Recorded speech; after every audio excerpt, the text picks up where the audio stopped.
नमस्कार, good evening. आज के इस आयुष दर्पण के प्लेटफॉर्म पर हमारे साथ उपस्थित है वैद्य चंद्र कुमार देशमुख, पुणे, महाराष्ट्र से। आज का हमारा विषय है विद्यकर्म और अग्निकर्म में या विद्यकर्म और अग्निकर्म का शूलहर चिकित्सा में प्रयोग। मैं वैद्य शिल्पा में सोलापुर महाराष्ट्र से।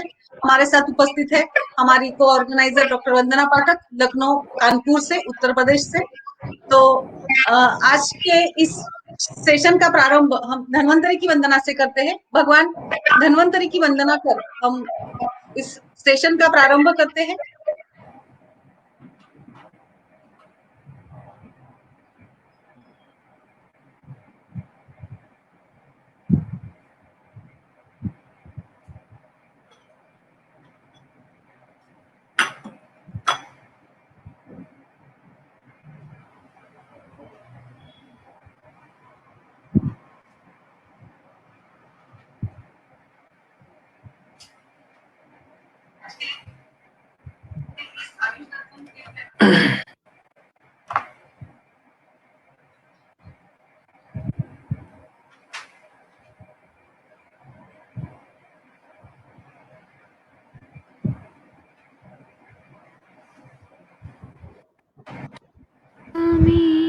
धन्वन्तरिमादिदेवं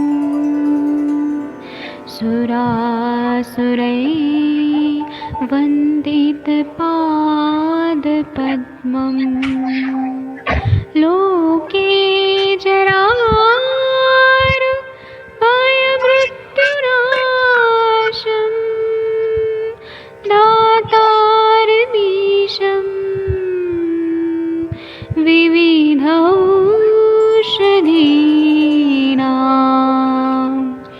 शङ्खं चक्रं जलौकां दधतं मृतघटं चारुतोर्भिश्चतुर्भिः सूक्ष्मस्वच्छादिरुद्यं शुकपरिविलसन् मौलिमम्भोजनेत्रं कालाम्बोदोज्ज्वलाङ्गं कटितटविलसत् चारुपीताम्बराढ्यं वन्दे धन्वन्तरिं निखिलगदमिव प्रौढदावाग्निनीलम्।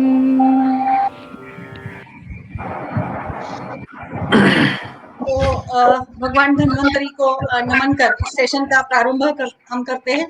विक्टोरिया स्टोरीज ऑफ आयुर्वेदा इस सीरीज का ये हमारा आज का सेशन है। महाराष्ट्र के एक प्रसिद्ध वैद्य राबा रोगटे सर, जिन्होंने जो कि सर्जन थे, सर्जरी के प्रणेता थे और सर्जरी के साथ साथ उन्होंने अग्निकर्म और विद्यकर्म का प्रचार और प्रसार महाराष्ट्र में किया और इन्हीं के इस परंपरा को आगे बढ़ा रहे हैं इनके शिष्य वैद्यराज चंद्र कुमार देशमुख सर। मैं उनका बहुत बहुत स्वागत करती हूँ और हमारी को ऑर्गेनाइजर डॉक्टर वंदना पाठक से अनुरोध करती हूँ कि सर का परिचय दें। सर, आपका बहुत बहुत स्वागत है आयुष दर्पण प्लेटफॉर्म पर। और इस समय हमारे व्यूअर्स नेशनल और इंटरनेशनल लेवल पर इस समय जुड़ते हैं। विक्टोरिया ये जो मैडम ने चालू करी है पूरी जो सीरीज, ये काफी प्रचलित हो रही है और आज आप उसके हमारे ऊपर हैं। मैं थोड़ा सा परिचय के बारे में देती हूँ।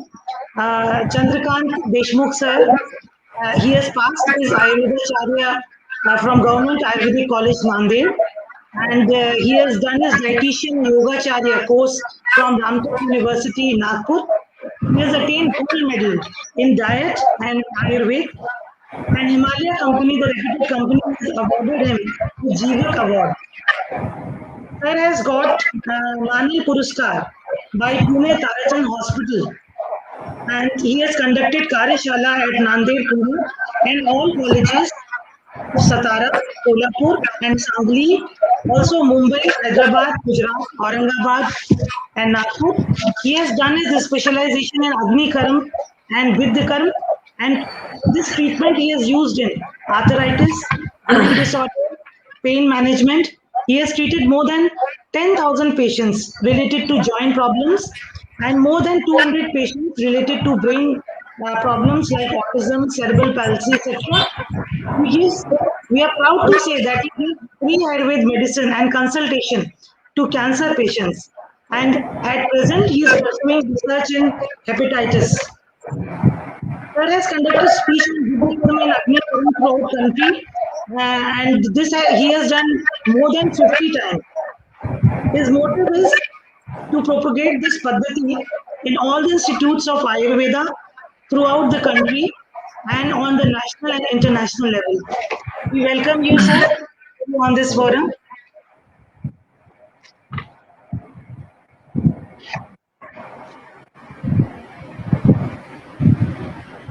मैडम आपकी आवाज नहीं आ रही है, म्यूट है आपका. So once again, I welcome Dr. Deshmukh sir, and our viewers are very much excited to see or to learn about Vidya Karma and Agni Karma. So sir, please start the session. Yes, thank you, madam.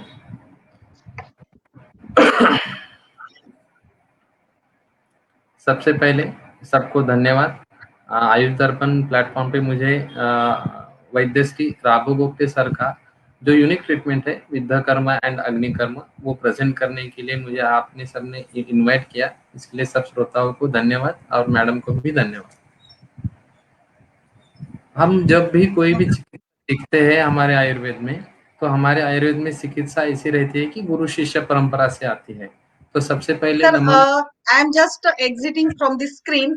You can make it full screen or a slideshow. So and you conduct yourself here only. Yes.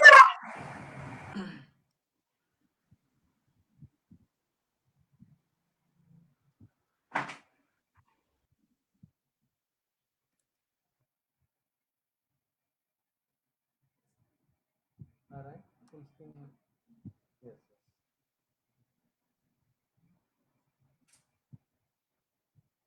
सबसे पहले हमारे जो गुरुजी है वैद्य Shri Raghav Gopte sir से ही हमने विद्या कर्म और अग्नि कर्म सीखा है. और जहाँ से हम सीखते हैं वहाँ से उनका हम गुरुजी की तरह हम उनको मानते हैं. तो थोड़ा सा वैद्य श्री राघव गोप्ते सर के बारे में. तो राघव गोप्ते सर का जन्म 1933 में हुआ था. 2015 तक काम करते थे आयुर्वेद के लिए. तो वो शल्य तंत्रज्ञ थे. तो सर के बारे में हर प्लेटफॉर्म पे मैं सर का एक स्टोरी मैं हमेशा बताता हूँ जो हमको सर बताते थे कि जब सर 3rd ईयर में थे तो ऐसे ही सुश्रुत संहिता पढ़ रहे थे. तो सुश्रुत संहिता पढ़ते समय उसमें हमारे सुश्रुत संहिता में ऐसा आया है कि जो हमारा स्यूचरिंग कर्म करने के लिए हमें आयुर्वेद में कुछ पद्धति बताई गई है कि जो हमारे बिग एंट्स रहते हैं उसको मराठी में डोंगड़े बोलते हैं, उसका यूज करके स्यूचरिंग पद्धति की जाती थी. तो सर ने भी सोचा है कि हमारे आयुर्वेद में ऐसा दिया है कि उस टाइम में सर्जरी कैसी होती थी. तो उन्होंने सर ने बड़े बड़े बिग फ्रॉक पकड़ लिए, 8 फ्रॉक पकड़ लिए, 8 फ्रॉक पकड़ लिए और वो फ्रॉक को एब्डोमेन पे कट किया. एब्डोमेन पे कट करके उसको इंटेस्टाइन ओपन किया, इंटेस्टाइन पे भी कट कर लिया. और स्यूचरिंग करने के लिए जो बिग बड़े एंट रहते हैं सर ने वो एंट पकड़ के वहां पे उसको बाइट करने को लगाया. बाइट करने के बाद उनको थोड़ा उनका जो सिर है बॉडी से अलग करके ऊपर से स्यूचरिंग कर दिया. और कुछ 8 दिन बाद फिर से उन जो 8 फ्रॉक थे उनको फिर से ओपन करके देखा. तो जहां पे वो एंट ने बाइट किया था तो वहां पे इंटेस्टाइन का लेयर ऊपर आ गया था और वहां पे कुछ भी प्रॉब्लम नहीं था अंदर. ऐसा जो पुराने जमाने में आयुर्वेद में किया जाता था सुचरिंग की पद्धति, तो वो सर ने 3rd ईयर पे आजमा के देखा था. तो ये करने के बाद उनको सर्जरी में काफी रुचि होने लगी. और सर का ऐसा था कि जो बात है जैसे कि वैसे सर बताते थे. आपको सबको पता होगा कि सर्जन जो रहते थे वो स्ट्रेट फॉरवर्ड रहते, ज्यादा से ज्यादा जो है वो बताओ, घुमा के फिरा के नहीं बताओ, ऐसा सर का था.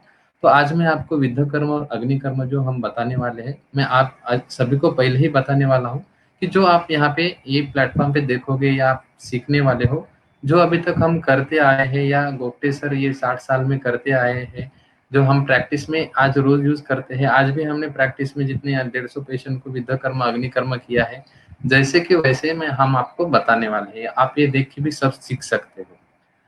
सर का आयुर्वेद का प्रेम रहता है, सर रहता था इतना कि आयुर्वेद में बोला गया है कि शस्त्रक्षार अग्निकर्म, अग्निकर्म जो है अपुनर्भव चिकित्सा है। तो सर ने किया था कि कॉर्न के पेशेंट जो रहते हैं, कॉर्न के पेशेंट को अग्निकर्म करने के बाद कोई देखता नहीं है कि आगे क्या होता है। तो सर ने ऐसे 100 पेशेंट को 10-10 साल 20-20 साल बाद फोन करके उनसे उनका रिप्लाई मांगा है, और उसका जो रिप्लाई इकट्ठी करके उसमें ऐसा समझ में आता है कि जो आयुर्वेद में बोला गया है कि अग्निकर्म जो है अपुनर्भव चिकित्सा है। अगर हम वो सही तरीके से करेंगे तो हमको जो डिसीज हमको क्यूर करना है वो बाद में नहीं होगा। तो आप गोप्टे सर का ये फोटो देख ही रहे होंगे, कितने सिंपल थे। वो सर गुजर जाने के पहले एक 4 महीने पहले का फोटो है, 2015 का। तो इतने सिंपल आयुर्वेद सिखाने वाले हमारे गुरु थे वैद्य राघव गोप्टे सर। तो इनकी जो विद्याकर्म और अग्निकर्म जो स्पेशल ट्रीटमेंट है जो हम यूज करते हैं, उसके बारे में आज हम सीखने वाले हैं। आयुर्वेद में बहुत सारी मिसअंडरस्टैंडिंग है कि आयुर्वेद में पेन मैनेजमेंट के लिए कुछ है ही नहीं, या आयुर्वेद जो है ट्रीटमेंट बहुत टाइम लेने वाली है। जैसे कि बोला जाता है कि दादाजी को दवाई देंगे तो पोते को उसका रिजल्ट आने वाला है, तो ऐसा कुछ है ही नहीं। अभी आप सबको पता रहता है कि अग्निकर्म और विद्याकर्म या हमारे आयुर्वेद ट्रीटमेंट में बहुत फास्ट काम करती है। सिर्फ क्रोनिक डिसीज पे नहीं, तो हमारी आयुर्वेद ट्रीटमेंट जो है एक्यूट डिसीज भी काम करती है। इमरजेंसी में भी हमारी आयुर्वेद ट्रीटमेंट बहुत ज्यादा अच्छी तरह से काम करती है। ये जो हमारी आयुर्वेद की तरफ जो मिसअंडरस्टैंडिंग है, सब लोगों ने दूर करना चाहिए। और कभी कभी सबको लगता है कि आयुर्वेद सीखने के लिए 2-2 साल 3-3 साल देना पड़ता है, ऐसा कुछ नहीं है। ये जो विद्याकर्म अग्निकर्म की जो ट्रीटमेंट की पद्धति है, ये आज भी आप सीख सकते हो और कर सकते हो, सिर्फ एक्यूरेसी में ध्यान देना चाहिए। सीधा हम टॉपिक पे जाते हैं, ज्यादा मैं आज थ्योरी में नहीं जाने वाला हूँ क्योंकि बहुत सारा हमको सीखना है आज। तो अग्निकर्म और विद्याकर्म जो है, ये हमको प्लेटफॉर्म ऐसे सेमिनार्स पे जाना क्यों पड़ता है, क्योंकि ये जो विद्याकर्म जो हमारी यूनिक प्रोसेस है, अग्निकर्म हमारी जो प्रोसेस है, ये हमारे स्कूल में या कॉलेज में जो पढ़ाया जाता है वो बहुत लिमिटेशंस आते हैं वहाँ पे, पूरी तरह से पढ़ नहीं पाते बच्चे लोग। और आयुर्वेद के ही छात्रों को ये पता नहीं रहता है कि विद्याकर्म और अग्निकर्म ऐसी ट्रीटमेंट कुछ है जो इतना अच्छा काम कर सकती है। तो हम ये स्टूडेंट अवेयरनेस के लिए भी करते हैं, पेशेंट फ्रेंडली है। अभी मैं बताता हूँ कि हमारी 5-6 साल की प्रैक्टिस है, लेकिन हम रोज कम से कम 150 to 180 पेशेंट पे विद्याकर्म अग्निकर्म करते हैं। तो इतने कम समय में हमारी प्रैक्टिस इंक्रीज होती है, क्योंकि विद्याकर्म और अग्निकर्म सद्य फलदायी चिकित्सा है। अगर हम गूगल दे के या कोई दवाई दे के 6 महीने में पेशेंट हम ठीक करने वाले हैं, अगर हम विद्याकर्म अग्निकर्म ऐड करते हैं तो 6 दिन में ठीक होगा, इतनी फास्ट काम करने वाले हैं। तो प्रैक्टिस तो बढ़ने वाली है, फास्ट रिजल्ट रहे, इंस्टेंट पेन मैनेजमेंट में आता है विद्याकर्म और अग्निकर्म। सबको पता ही है, उसके बारे में हम आज सीखेंगे। और दूसरी बात है कि ये जो विद्याकर्म और अग्निकर्म है, बहुत कम समय लगता है इसको सीखने के लिए, और वो करने के लिए भी बहुत कम समय लगता है। विद्याकर्म और अग्निकर्म करने के लिए भी बहुत कम इन्वेस्टमेंट लगता है, कि ज्यादा पैसा डालना नहीं पड़ता है, बहुत एक 10 रुपए में इसका काम हो जाएगा। इतना अच्छा हम ये विद्याकर्म और अग्निकर्म कर सकते हैं, तो ये हमको पूरा सीखना चाहिए। आज हम उसके बारे में बात करेंगे। सबसे पहले पेन, हमको शारीरिक मानसिक कोई भी पीड़ा है उसमें हमको विद्याकर्म और अग्निकर्म हमको यूज आता है। तो पेन ये जो है अनप्लीजेंट सेंसेशन है, हमारे पूरे बॉडी में या माइंड को रहेगा या बॉडी में रहेगा। तो वो पेन फिजिकल इमोशनल दोनों कंपोनेंट रहेंगे उसको, और इसमें नर्व का रोल ज्यादा से ज्यादा रहेगा मॉडर्न के हिसाब से। हम जब प्रैक्टिस करते हैं, आप कौन सी भी प्रैक्टिस करो, आयुर्वेद प्रैक्टिस करो या जनरल प्रैक्टिस करो, लेकिन हमारे प्रैक्टिस में पेशेंट रुग्ण ऐसे आते हैं कि वो बोलते हैं डॉक्टर साहब मैं दवाई खाऊंगा आपकी, 2 महीने खाऊंगा 3 महीने दवाई खाऊंगा, लेकिन मेरा जो पेन हो रहा है वो आप बंद कर दीजिए, मुझे कल ड्यूटी को जाना है। ऐसे बहुत सारे पेन रहते हैं। कुछ पेशेंट ऐसे रहते हैं कि पेन किलर लेके परेशान रहते हैं या उनके साइड इफेक्ट आ जाते हैं इंजेक्शन लेके। कुछ पेशेंट को स्टीरॉयड के कॉम्प्लिकेशंस आते हैं, तो ऐसे पेशेंट को भी हमको पेन मैनेजमेंट के लिए आयुर्वेद का ऑप्शन ढूंढना पड़ता है। और हमारे आयुर्वेद में जो शूल प्रशमन गण दिया है चरक संहिता या सुश्रुत संहिता में, वो इतना इफेक्टिव नहीं है कि जो हम आज यूज करें और आज के आज ही पेन उसका कम हो जाए।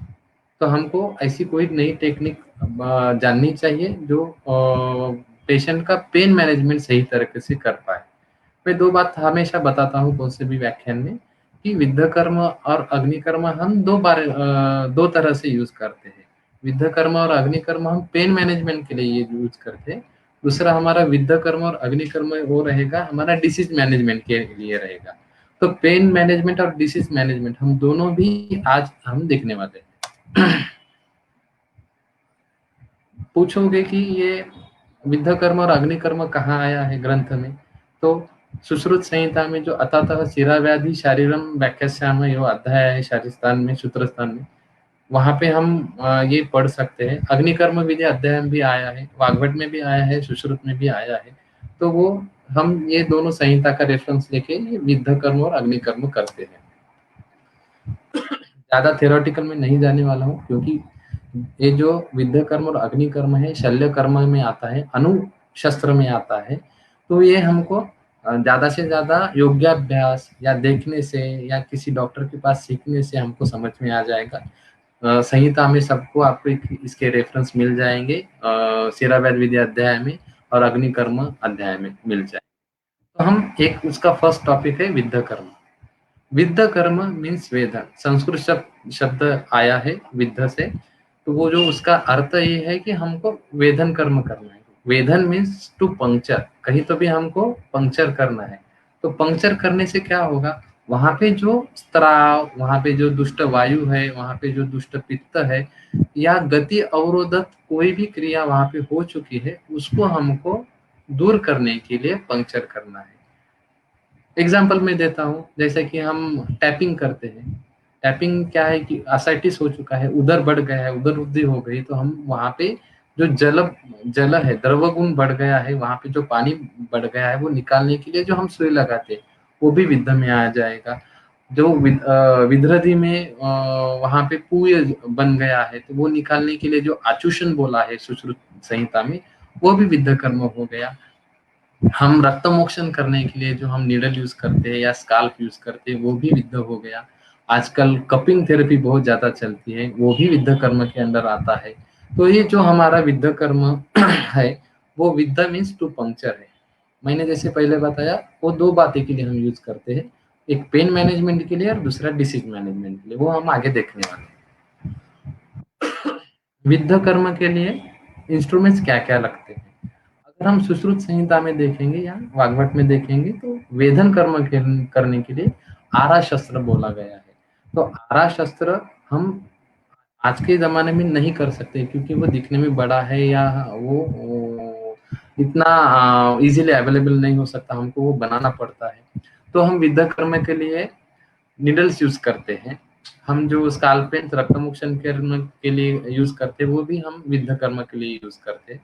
तो ये जो निडल्स है हम 2 या 3 प्रकार के यूज करते हैं। ये यहाँ पे मैं 26 नंबर की जो निडल बता रहा हूँ वो इंसुलिन निडल है। 26/2 26/2 वो निडल है, वो हम यूज करते हैं। दूसरी है 24 नंबर की निडल है, वो भी हम विद्ध कर्म के लिए यूज करते हैं। कैसे कैसे यूज करते हैं हम मैं आगे सब बताने वाला हूँ। और जो सबसे इम्पोर्टेंट बात है, जो एक्यूपंक्चर वाली निडल है वो विद्ध कर्म के लिए यूज नहीं की जा सकती क्योंकि उसको अंदर से होल नहीं रहता, वो हॉलो नहीं रहती, वो होल नहीं रहता अंदर।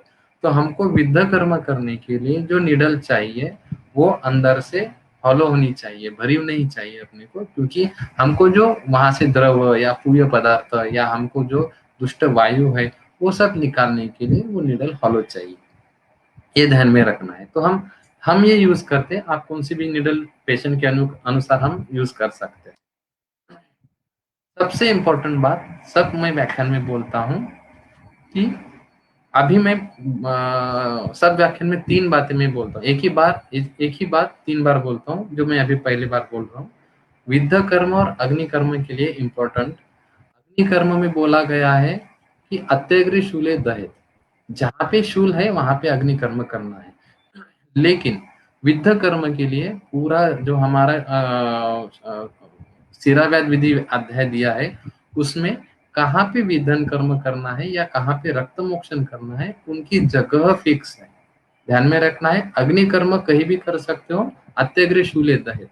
विद्ध कर्म करना है या रक्त मोक्षण करना है तो उनकी जगह फिक्स है। तो वो जगह फिक्स करते समय ग्रंथ में परिमाण्य है, जैसे यव प्रमाण, व्रीहि प्रमाण, और वो डिसीज के हिसाब से आ गए। मैं एग्जांपल देता हूँ वात रक्त में बोला गया है क्षिप्र मर्म के ऊपर 2 अंगुली हमको विद्ध कर्म करना है, तो 2 अंगुली करना है तो अंगुली प्रमाण आ गया। कितना विद्ध कर्म करना है, अंदर जाना है तो अर्धव्रीहि आ गया। तो व्रीहि मीन्स वो हमारा जो अभी मैंने स्क्रीन पे बताया है, वो हमारा चावल का, बड़ा चावल का दाना है, वो 11 से 13 mm का रहता है। अगर उसको हम, अभी मैंने जो आपको निडल दिखाई है 26 नंबर वाली, ये भी 13 mm की रहती है। तो हम ये निडल यूज करते हैं, हमको वो ग्रंथ के हिसाब से एक्यूरेसी पाने के लिए हमको ये निडल बहुत सारी काम में आती है। जो हमारा युवा प्रमाण है, व्रीहि प्रमाण है, हम उसका एक्यूरेसी लेके वर्नियर कैलिपर से हम उसका प्रमाण गिन के हम बना सकते हैं, घर के दूसरा कोई भी यंत्र हम बना सकते हैं। ये हो गया विद्ध कर्म के लिए।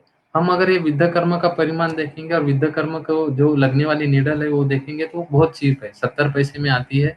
70 रुपए में 100 नीडल आती है, तो 100 लोगों का हम विद्ध कर्म कर सकते हैं। तो ये बहुत चीप है और बहुत फायदेमंद है। अग्निकर्म, ये अभी विद्ध कर्म की क्या क्या यूज करना है ये हो गया। अभी मैं अग्निकर्म को बताता हूँ। अग्निकर्म के लिए अग्नि मीन्स दाह, हमको झटका देना है।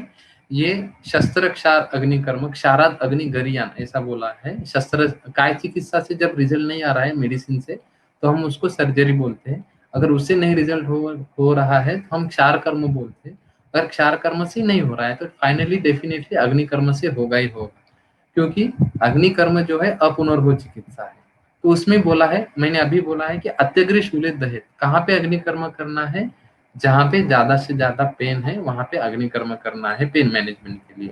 दूसरा है कि जहाँ पे उच्छृत अंग है, यहाँ बड़ा हुआ मांस है, तो वहां पे हमको अग्निकर्म करना है। मैं अभी आगे बताने वाला हूँ। तो क्षाराद अग्नि गरियान, तो क्षार से भी अग्निकर्म श्रेष्ठ है या वो तीक्ष्ण है, हम ऐसा बोलेंगे। जैसे हम विद्ध कर्म के लिए परिमाणे बोले हैं, इंस्ट्रूमेंट्स हमने देखे हैं, वैसे हम अग्नि कर्म देखेंगे। तो ग्रंथ में देखोगे तो आया है कि गोदंत शर शलाका त्वगता नाम, मीन्स गाय का दांत गोदंत शर शलाका त्वगत में यूज करना है। उसके बाद में बोला है इतर लोहा मांसगता नाम, बाकी के जो धातु है मांसगत विकारों में करना है उनका उपयोग। तैल गुड़ स्नेहा संधि अस्थिगता नाम, जो हमको संधि पे अस्थि पे अगर अग्निकर्म करना है, अस्थि पे हमको अग्निकर्म करना है तो तैल गुड़ और स्नेह अग्निकर्म करना है। तो वो आया है, उसके हिसाब से मैं सब आपको वीडियोस में या हम डायरेक्ट पेशेंट में मैं बताने वाला हूँ। तो हम जो इंस्ट्रूमेंट यूज करते हैं सबसे श्रेष्ठ सुवर्ण शलाका है। पंचधातु की भी शलाका हम यूज करते हैं। मृत्तिका शलाका यूज करते हैं। गुड़ या स्नेह हम अग्निकर्म के लिए यूज करते हैं। हरिद्रा, हम टर्मरिक जो रहता है वो भी हम अग्निकर्म के लिए यूज कर सकते हैं। या आप कोई भी धातु यूज कर सकते हो जो आपको अच्छा लगे या आपको इजीली अवेलेबल हो जाए, तो अग्निकर्म के लिए यूज कर सकते हो। तो अभी मैं सुवर्ण वीडियोस थोड़ा सा प्ले कर रहा हूँ। ये जो वीडियो है ये मैं फिर से प्ले कर रहा हूँ। ये जो हम यूज करते हैं या गोप्टे सर यूज करते थे, तो सुवर्ण शलाका 14 कैरेट की या गोल्ड 18 कैरेट की रहती है, गोल्ड की। तो उसका डायमेंशन है। बहुत लोग मुझे सुवर्ण शला के बारे में हमेशा पूछते हैं कि कैसी बनाना है, तो आप आपके नजदीक के ज्वेलर्स है वहां से बना सकते हैं या हमें भी फोन कर सकते हो, हम आपको बताएंगे कि ये सुवर्ण शलाका कैसी बनानी है। तो या अभी ये स्क्रीन दिख रहा है, इसका भी स्क्रीनशॉट लेके आप बनवा सकते हो। 7 सेंटीमीटर वो लेंथ है, थिकनेस है, और वो जो एंड को हमने गोल बनाया है सुवर्ण शलाका का, वो 4 mm का है। सुवर्ण शलाका हम यूज करते हैं। हम मृत्तिका शलाका यूज करते हैं। मृत्तिका शलाका कहाँ का यूज करना है मैं आगे बताने वाला हूँ। ये जो टर्मरिक है वो भी हम कहाँ यूज करते हैं मैं आगे बताने वाला हूँ आप सबको। लोहा शलाका सबको पता है, हम ये कॉर्न में यूज करते हैं। ये लोहा शलाका भी हम इजीली बना सकते हैं। आपको कहीं भी आयुर्वेदिक शॉप में ये मिलेगी या आपने इसको कॉलेज में देखी होंगी अग्निकर्म के लिए। ये यूज होती है। तो आपने देखा होगा कि ये जो शलाकाएँ है, हमने विद्याकर्म के जो बोला है कि 70 रुपए में हम 100 नीडल्स आते हैं तो इतना हमको ईज़ी जाएगा, और अग्निकर्म की शलाखें एक बार बनाएँगे तो ज़िंदगी भर यूज़ की जाएगी। अभी ये जो शलाका मैंने यूज़ आपको बता रहा हूँ, ये सर काफ़ी सालों से मैं यूज़ कर रहा हूँ, 10 साल से यूज़ कर रहा हूँ ये शलाका। और आप कौन-सी भी ताम्र की शलाका, ऐसी राउंड शलाका बना सकते हो। आपको जहाँ पे अग्निकर्म करना है, उसके हिसाब से आप शलाका बनवा सकते हो। तो सबसे इम्पोर्टेंट रहता है विद्या कर्म और अग्नि कर्म में डूज और डोंट्स, जैसे ग्रंथ में बताया गया है। मैं बताता हूँ कि विद्या कर्म और अग्नि कर्म में ये जो बहुत सारे ओल्ड पेशेंट रहते हैं या प्रेग्नेंट पेशेंट है या इन्फेंट्स है, इसमें हम अग्नि कर्म या विद्या कर्म नहीं कर सकते हैं। लेकिन विद्या कर्म हम कर सकते हैं, रक्त मोक्षण में नहीं कर सकते। रक्त मोक्षण निषिद्ध बोला गया है क्योंकि रक्त मोक्षण में बहुत सारा रक्त का स्रावन हो जाता है, तो इसलिए हमको ये 3 लोगों में रक्त मोक्षण नहीं करना है। लेकिन अगर पेन बहुत है तो हम ये प्रेग्नेंट लेडीज में, इन्फेंट में या बूढ़े लोगों में, वृद्ध लोगों में हम ये विद्या कर्म कर सकते हैं। लेकिन अग्नि कर्म जो हम रेड हॉट शलाका करके करते हैं, वो अग्नि कर्म इन लोगों में मना ग्रंथ में बोला गया है कि इन पे नहीं करना है। इफ मर्म जो है, मारयन्ति इति मर्माणि बोला गया है, तो मर्म पे हम अग्निकर्म नहीं करते हैं। ग्रंथ में बोला गया है कि यत्र पीड़िते स्पंदनम रुक्ष तत् मर्मम, जहाँ पे हम थोड़ा सा भी प्रेशर देंगे तो वहां पे पीड़ा होगी, तो वो मर्म है, तो वहां पे हम अग्निकर्म नहीं करते। कुछ लोग अग्निकर्म मर्म पे भी करते हैं, लेकिन ग्रंथ में बोला गया तो हम नहीं करते। दूसरा बोला गया है वर्ष अभ्रे निशाग्नि, अगर बारिश गिर रही है, दुर्दिन है या रात का समय, तो वहां पे रक्त मोक्षण नहीं करना चाहिए। लेकिन हम आधुनिक पद्धति में टाइम का अभाव रहता है, इसके हिसाब से हम वो कंडीशन बना के थोड़ा सा स्वेदन देके हम वहां पे रक्त मोक्षण कर सकते हैं। सबसे इम्पोर्टेंट बात है कि ये शल्य कर्म में आता है। शल्य कर्म में योग्याभ्यास बहुत इम्पोर्टेंट है। अगर योग्याभ्यास नहीं होगा या कभी सीखा ही नहीं होगा तो नहीं करना चाहिए। अगर हम सीखते हैं, हम अभ्यास करते हैं, योग्याभ्यास करते हैं, तो हम विद्या कर्म और अग्नि कर्म आज से ही हम कर सकते हैं। दूसरी बात है इमरजेंसी है, जैसा कैलकुलाई का पेन है। आपको पता है कि अगर किसी पेशेंट को रीनल कैलकुलाई है और उसका पेन बहुत होता है, तो वो बोलता है पहले मेरा पेन बंद करो, बाकी मैं दवाई लूंगा। तो वहाँ पे हमको दुर्दिन नहीं देखना है, बारिश हो रही है ऐसा नहीं देखना है, हम विद्या कर्म सीधा कर। अपेंडिक्स का जो पेन है, उदर शूल है, वहाँ पे भी हम विद्या कर्म, इमरजेंसी रहती है, वहाँ पे हमको पेन मैनेजमेंट जल्दी। माइग्रेन जैसे पेशेंट रहते हैं, पूरी हमारा जो वर्क है वो बन जाता है, माइग्रेन की वजह से बंद हो जाता है, तो हम एक विद्या कर्म करेंगे तो माइग्रेन का पेच तुरंत 1 सेकंड में कम हो जाएगा। तो हमको वहाँ पे दुर्दिन नहीं देखना चाहिए या बारिश है या बादल है, ऐसा नहीं देखना चाहिए। सर्वाइकल पेन रहता है, वो बहुत सीवियर रहता है, वहाँ पे भी हमको इंस्टेंट पेन मैनेजमेंट की जरूरत रहती है, तो हम वहाँ पे विद्या कर्म और अग्नि कर्म तुरंत कर सकते हैं। हमको वहाँ पे कंडीशन देखने नहीं चाहिए, हमको वहाँ पे पेशेंट का जो पेन है वो कम करना चाहिए। अभी ये विद्या कर्म और अग्नि कर्म कहाँ पे है, तो अभी विद्या कर्म जैसे हम चाइनीज में देखते हैं, एक्यूपंक्चर यूज किया जाता है। मॉक्सिबेशन है, एक्यूपंक्चर मीन्स वो वहाँ पे नीडल्स चुबा के रखते हैं। मॉक्सिबेशन मीन्स अग्नि कर्म ही है वहाँ का। जो आप अगर चाइनीज मेडिसिन पढ़ेंगे, वहाँ पे इन और यांग ये 2 तत्व आए हैं। जैसे हमारे में शीत या उष्ण वीर्य है, वैसे उसी के हिसाब से है। तो लेकिन हमारा एक्यूपंक्चर से विद्या कर्म बहुत डिफरेंट कैसे है, तो हमारे विद्या कर्म में मर्म का या मर्म की जगह का बहुत नॉलेज होना जरूरी है। हमारे विद्या कर्म में रक्त वह स्रोत बहुत इम्पोर्टेंट है। रक्त के दोषों को इम्पोर्टेंट तरीके से देखने के बाद ही विद्या कर्म बोला गया है। एक्यूपंक्चर में वैसा नहीं है, उसका वो मेरिडियन के हिसाब से अलग प्रिंसिपल्स है। लेकिन बहुत लोगों को लगता है कि एक्यूपंक्चर और विद्या कर्म सेम। ऑब्जर्वेशन अलग है, मोक्सा अलग तरह से यूज करते हैं चाइनीज मेडिसिन में। हमारा अग्नि कर्म हम शलाका से यूज करते हैं, लेकिन प्रिंसिपल काफी मिलते जुलते हैं, और हम एक्यूपंक्चर भी पढ़ के वो कॉम्बिनेशन हम देख सकते हैं। लोग बोलते हैं कि विद्या कर्म अग्नि कर्म कैसे काम करता है, तो अग्नि कर्म जो है हमारे जो ब्लड वेसल्स है उनका डायलेशन करेगा। विद्या चिकित्सा जो है पेरिफेरल टैक्टाइल रिसेप्टर्स के जो लार्ज सेंसरी फाइबर्स है उसका उद्दीपन करेगी, स्टिमुलेशन करेगी। और जैसे हम झंडू बाम लगाते हैं या कोई ऑयल लगाते हैं या सेकते हैं, उसमें जो होता है लोकल लैटरल इनहिबिशन, उसी से हमारा विद्ध कर्म भी वैसी तरह से काम करेगा मॉडर्न के हिसाब से।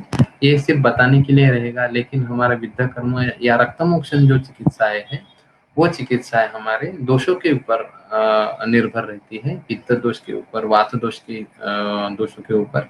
तो उसके हिसाब से हमारे जो आयुर्वेद में प्रिंसिपल्स है कि अगर शूल है कि वात की वजह से ही होगा, तो हम वात शमन चिकित्सा करेंगे तो शूल शमन हो जाएगा। तो हम विद्या कर्म या रक्तमोक्षण उसके हिसाब से कर सकते हैं, मॉडर्न में थोड़ा सा अलग जाएगा।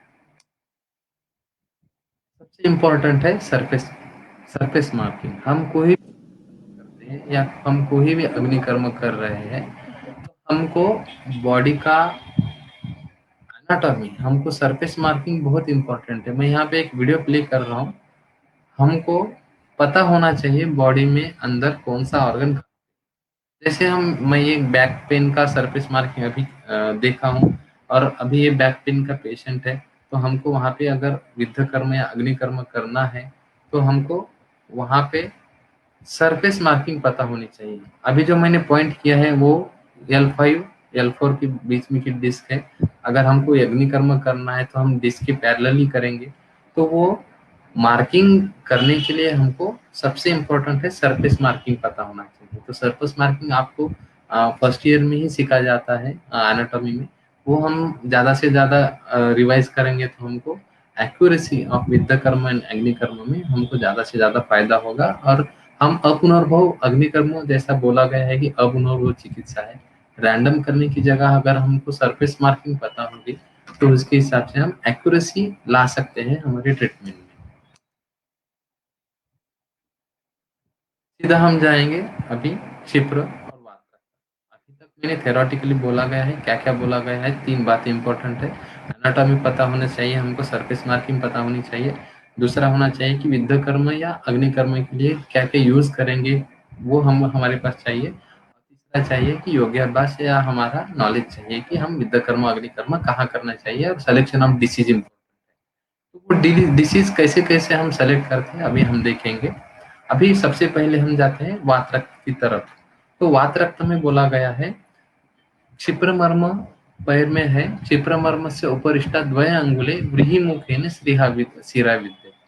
अभी वात रक्त मीन्स क्या है?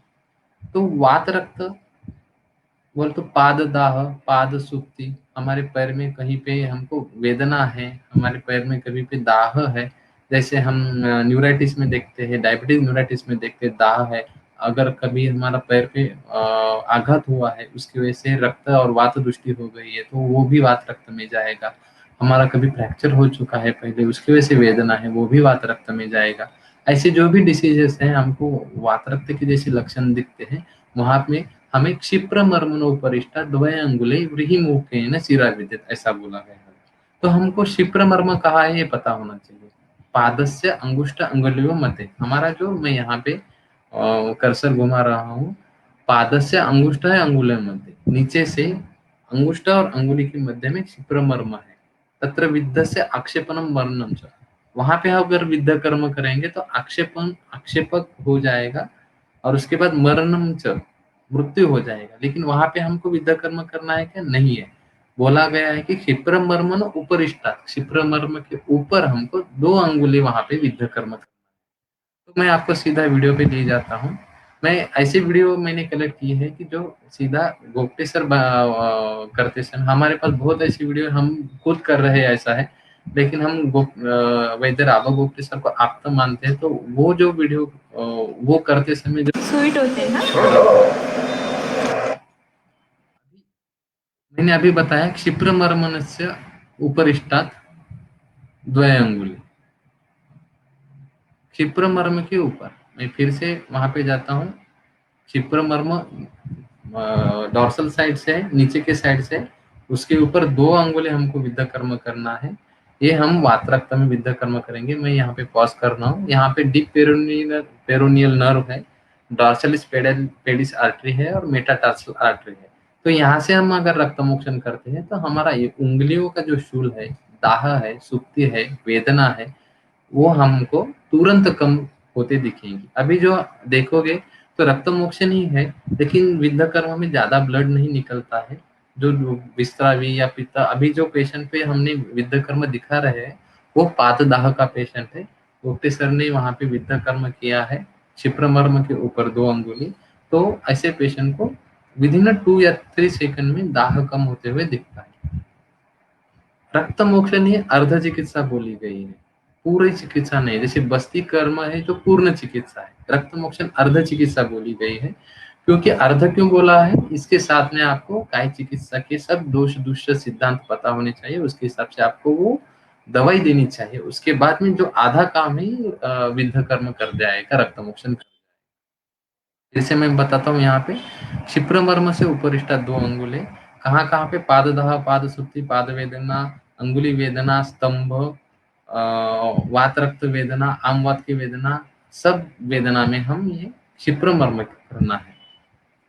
मैं एग्जांपल देता हूँ कि अगर एक आधा पेशेंट है कि वो रात भर बहुत वॉकिंग हुआ है या वो बहुत घूमा है, तो ये हेतु आ जाएगा वात रक्त में। अगर उसको पूरे पैर में कहीं भी दुखे, एठियों में दुखे, जानू में दुखे या उसके थाइज में पेन हो जाए, डायग्नोसिस हमारा वात रक्त रहेगा। वात रक्त डायग्नोसिस से हमको जहां पेन है वहां पे विद्धकर्म नहीं करना है, हमको विद्धकर्म कहाँ करना है, क्षिप्रमर्म से उपरिष्टा 2 अंगुले, क्योंकि हमारा वात रक्त ये डायग्नोसिस हो गया है। हमारा अगर डायग्नोसिस साइटिका रहेगा या गुदृषि रहेगा, तो गुदृषि में जो विद्धकर्म बोला गया है जानुष से ऊपर या अधो चतुर अंगुली, वहां पे हम विद्धकर्म करेंगे। ध्यान में रखना है जहां पेन है वहां पे अगर हम विद्धकर्म करेंगे तो वो टेम्पररी रहेगा। आपको परमानेंट विद्धकर्म के पेन मैनेजमेंट या दाह शमन या शूल शमन या स्तंभ शमन, ऐसा आपको वात शमन जैसे गुण चाहिए, तो वो पेशेंट को वो लक्षण हमारे कौन से व्याधि में आते हैं वो देखना है पहले, और वो व्याधि में हम विद्धकर्म कहाँ ग्रंथ में बोला गया है वहां करेंगे तो हमको अपुनर्भव जैसे लक्षण मिलेंगे। एग्जाम्पल दिया है मैंने, वॉकिंग बहुत किया है पेशेंट में और उसका थाई दुख रहा है, तो वॉकिंग ये है तो वात रक्त का है, तो हमको थाई पे विद्धकर्म नहीं करना है, जो अभी मैंने विद्धकर्म का वीडियो बोला है वहीं पे करना है, क्योंकि वात रक्त में बोला गया है क्षिप्रमर्म से उपरिष्टा 2 अंगुली। गलती यही करते हैं सब कि जहां पेन हो रहा है वहां पे विद्धकर्म करेंगे, करोगे तो रिजल्ट आएगा, एक दिन के आएगा, आधे घंटे के लिए आएगा, लेकिन अपुनर्भवित चाहिए तो आपको एक्यूरेसी बहुत इंपॉर्टेंट है। हम दूसरा देखेंगे गुदृषि और विश्वाची। तो गुदृषि आपको डिसीज पता है, साइटिका जैसा डिसीज है वो, हम एग्जैक्टली साइटिका और गुदृषि ऐसा कंपैरिजन नहीं कर सकते, लेकिन उनके लक्षण जो है मिलते जुलते हैं। विश्वाची जो है, गुदृषि जैसे ही लक्षण अगर हमको हाथ में दिखते हैं तो हम उसको विश्वाची बोलते हैं। तो जानु संधि के ऊपरी अधो चतुर अंगुली, जानु संधि के ऊपरी अधो, जानु संधि के ऊपर और नीचे चतुर अंगुली। किसकी अंगुली? पेशेंट की ही अंगुली। अंगुली का परिमाण लेना है, हम पेशेंट का अंगुली का परिमाण देखेंगे और देखने के बाद हम यहाँ पे मैंने कर्सर घुमा रहा हूँ, हमने ये विश्वाची में गुदृषि में बोला है जानु संधि के ऊपर ही अधो, और विश्वाची में हो जाएगा हमारी एल्बो जॉइंट के ऊपर और नीचे। हम 4 अंगुली, किसकी अंगुली? पेशेंट की अंगुली, हम वहां पे मार्किंग करके विद्धकर्म करेंगे। मैं एग्जैक्टली बताता हूँ सर करते समय। अब ये पेशेंट को लक्षण है कि यहाँ से पूरा हाथ दुख रहा है, तो हम उसको विद्धकर्म कर रहे हैं जानु एल्बो जॉइंट के ऊपर और नीचे। ये वीडियो काफी कम सेकंड का है, फिर से बताता हूँ। एल्बो जॉइंट के ऊपर 4 अंगुली और 4 अंगुली नीचे विद्धकर्म है। तो ये कितना डीप जाना चाहिए, तो वहां पे हर हमको डिसीज में बताया गया है कि कितना डीप जाना है। अर्धरवी ही बोला है तो 6 mm जाना है, 1 व्रीहि बोला है तो 12 mm जाना है, 4 व्रीहि बोला है तो 24 mm जाना है। तो हमको वो डिसीज कहाँ का है, कौन से कला का है वो पता होना चाहिए, या हमको ग्रंथ में जो बताया है वो याद होना चाहिए, तो हम वो विद्धकर्म करेंगे। अगर गलत करोगे तो रिजल्ट तो आ जाएंगे, लेकिन एक्यूरेसी मार खा जाएगी, परमानेंट रिजल्ट आपको नहीं मिलेंगे। तब ये विश्वाची का हो गया। अभी का बताता हूँ गुदृषि में। अभी ये शोथ का पेशेंट है, यहाँ पे lateral cutaneous nerve of thigh, lateral branch of geniculate vein and artery आती है गुदृषि में। अभी ये नीचे शोध का क्या है, अभी एग्जैक्टली ये रुद्रसी का विद्या कर्म सर करने वाले हैं। पेशेंट थोड़ा सा मोटा है, इसलिए 24 नंबर की नीडल ली है सर ने। तो वही जानुष से नीचे अधो और ऊपरी चतुरंगुली कितना करना है, अर्धव्रीहि हमको वहां पे वेदन कर्म करना है। सर करते समय मैंने वीडियो डाला है।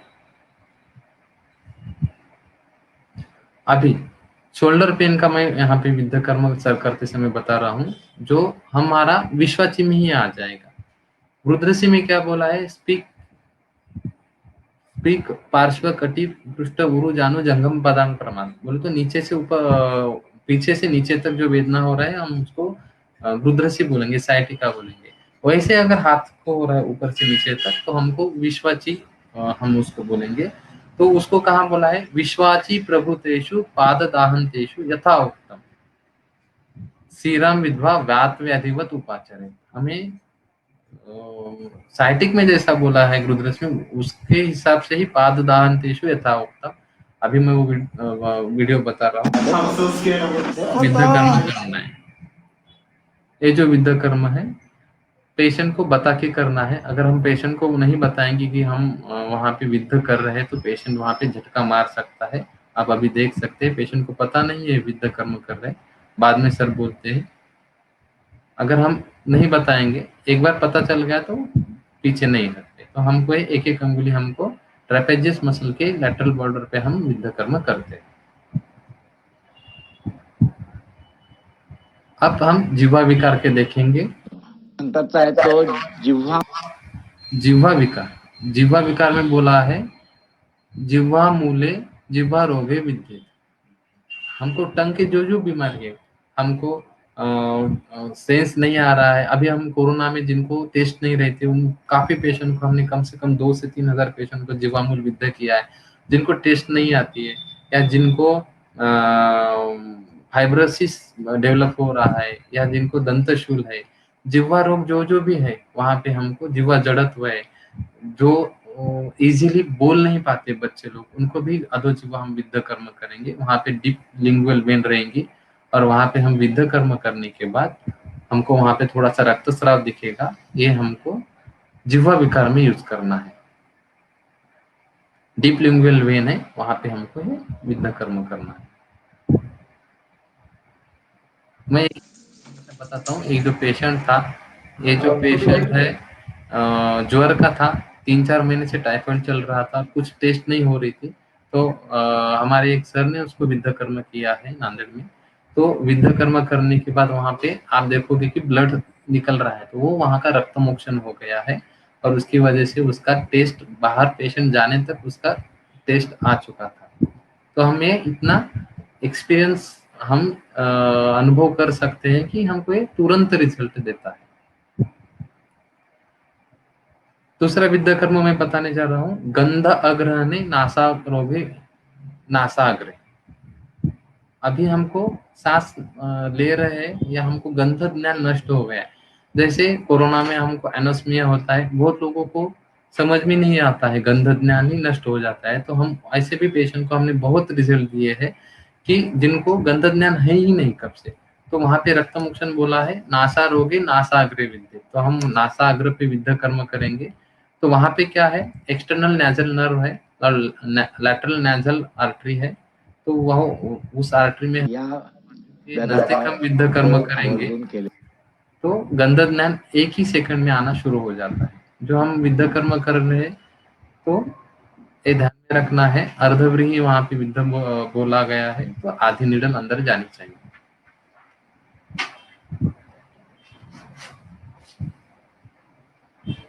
एक पेशेंट था, उसके पास जस्ट शुरू करने के बाद पेशेंट आया था। तो ये पेशेंट को गंध ज्ञान नहीं हो रहा था। देखो 1 सेकंड लग रहा है विद्या कर्म के लिए, लेकिन जो गंध ज्ञान नहीं हो रहा है वो बाजू के घर में जो कुछ पका रहा है तो बीबी को बोल रहा था कि मुझे वो अभी समझ रहा है क्योंकि गंध ज्ञान आ रहा है। तो इतने जल्दी वो रिजल्ट आता है।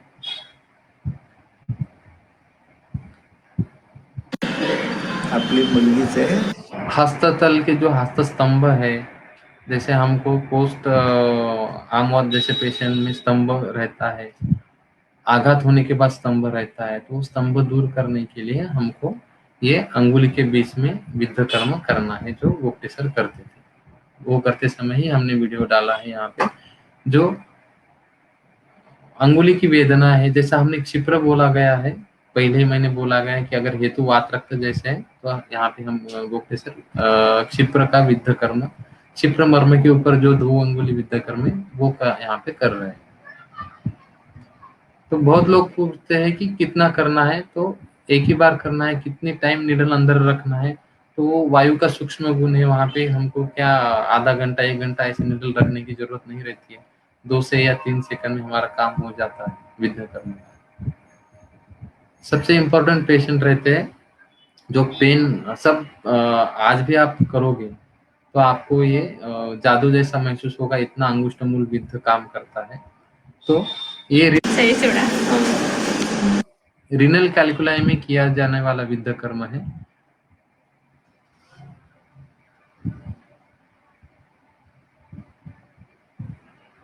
तो यहाँ पे मैं पॉज करता हूँ। जो रिनल कैल्कुलाई के पेशेंट रहते हैं, जो पेन लेके आते हैं, तो पहले उनका दर्द कम करना जरूरी रहता है। तो ये अगर हम विद्ध कर्म करते हैं, तो ग्रंथ में बोला गया है कि अंग विपर्य बोले तो राइट साइड में अगर रिनल कैल्कुला है, राइट साइड में बुद्धि है, तो हमको अंग विपर्य लेफ्ट साइड में विद्ध कर्म करना है। मैं यहाँ पे पॉज इसलिए किया हूँ कि ये बहुत इंपॉर्टेंट है, बहुत लोग भूल जाते हैं, जगह भूल जाते हैं। तो सबसे इम्पोर्टेंट है, आप हमारा भारतीय शास्त्र देखोगे या भारतीय संस्कृति देखोगे, तो ये वीडियो में आपको पता चलेगा। जो हमारे विद्ध कर्म किया हुआ अंगुली है, अंगुष्ठ है, उसके बाजू में दूसरी जो अंगुली है, वहां पे मराठी में बोलते हैं उसको, उसने रिंग पहनी है, उसको मराठी में जोड़वे बोलते हैं। तो वो रिंग का टच वहां पे कंटिन्यूअसली होते रहता है। हमारे संस्कृति में वहां पे क्यों पहनना बोला है शादी के बाद? क्योंकि शादी के बाद में वहां पे उसका प्रेशर कंटिन्यूस रहेगा, और वो रौप्य है, शीत रहता है, और वो कंटिन्यू रहने की वजह से स्त्रियों में जो यूटीआई जैसे प्रॉब्लम आते हैं वो नहीं आते हैं, मूत्र विकार स्त्रियों में नहीं होते। जो ये ऐसे जोड़वे पहनते हैं तो उन लोगों में ये मूत्र विकार नहीं होते हैं। तो वो अगर इमेजिन करना है, वो जो रिंग वहां पे सिल्वर लाइन दोनों दिख रहे हैं, वो जहाँ पे टच होती है वही हमारा विद्ध कर्म का पॉइंट है। वही कैसा है पॉइंट? ये जो फर्स्ट ये लाइन दिख रही है और जो फर्स्ट फोल्ड है, इनका जो बीच का पॉइंट है, ये हमारा विद्ध कर्म का है। ये हम विद्ध कर्म करेंगे, अंग विपर्यात करना है। लेफ्ट अगर साइड में रिनल कैल्कुला है तो राइट साइड में करना है, लेफ्ट साइड में वृद्धि है तो राइट साइड में करना है। तो ये हमको तुरंत इंस्टेंट पेन मैनेजमेंट दिखाए। ऐसे पेशेंट रहते हैं जो बहुत है और पेन लेके आते हैं, और बेड पे लेने के बाद हम विद्ध कर्म करते हैं।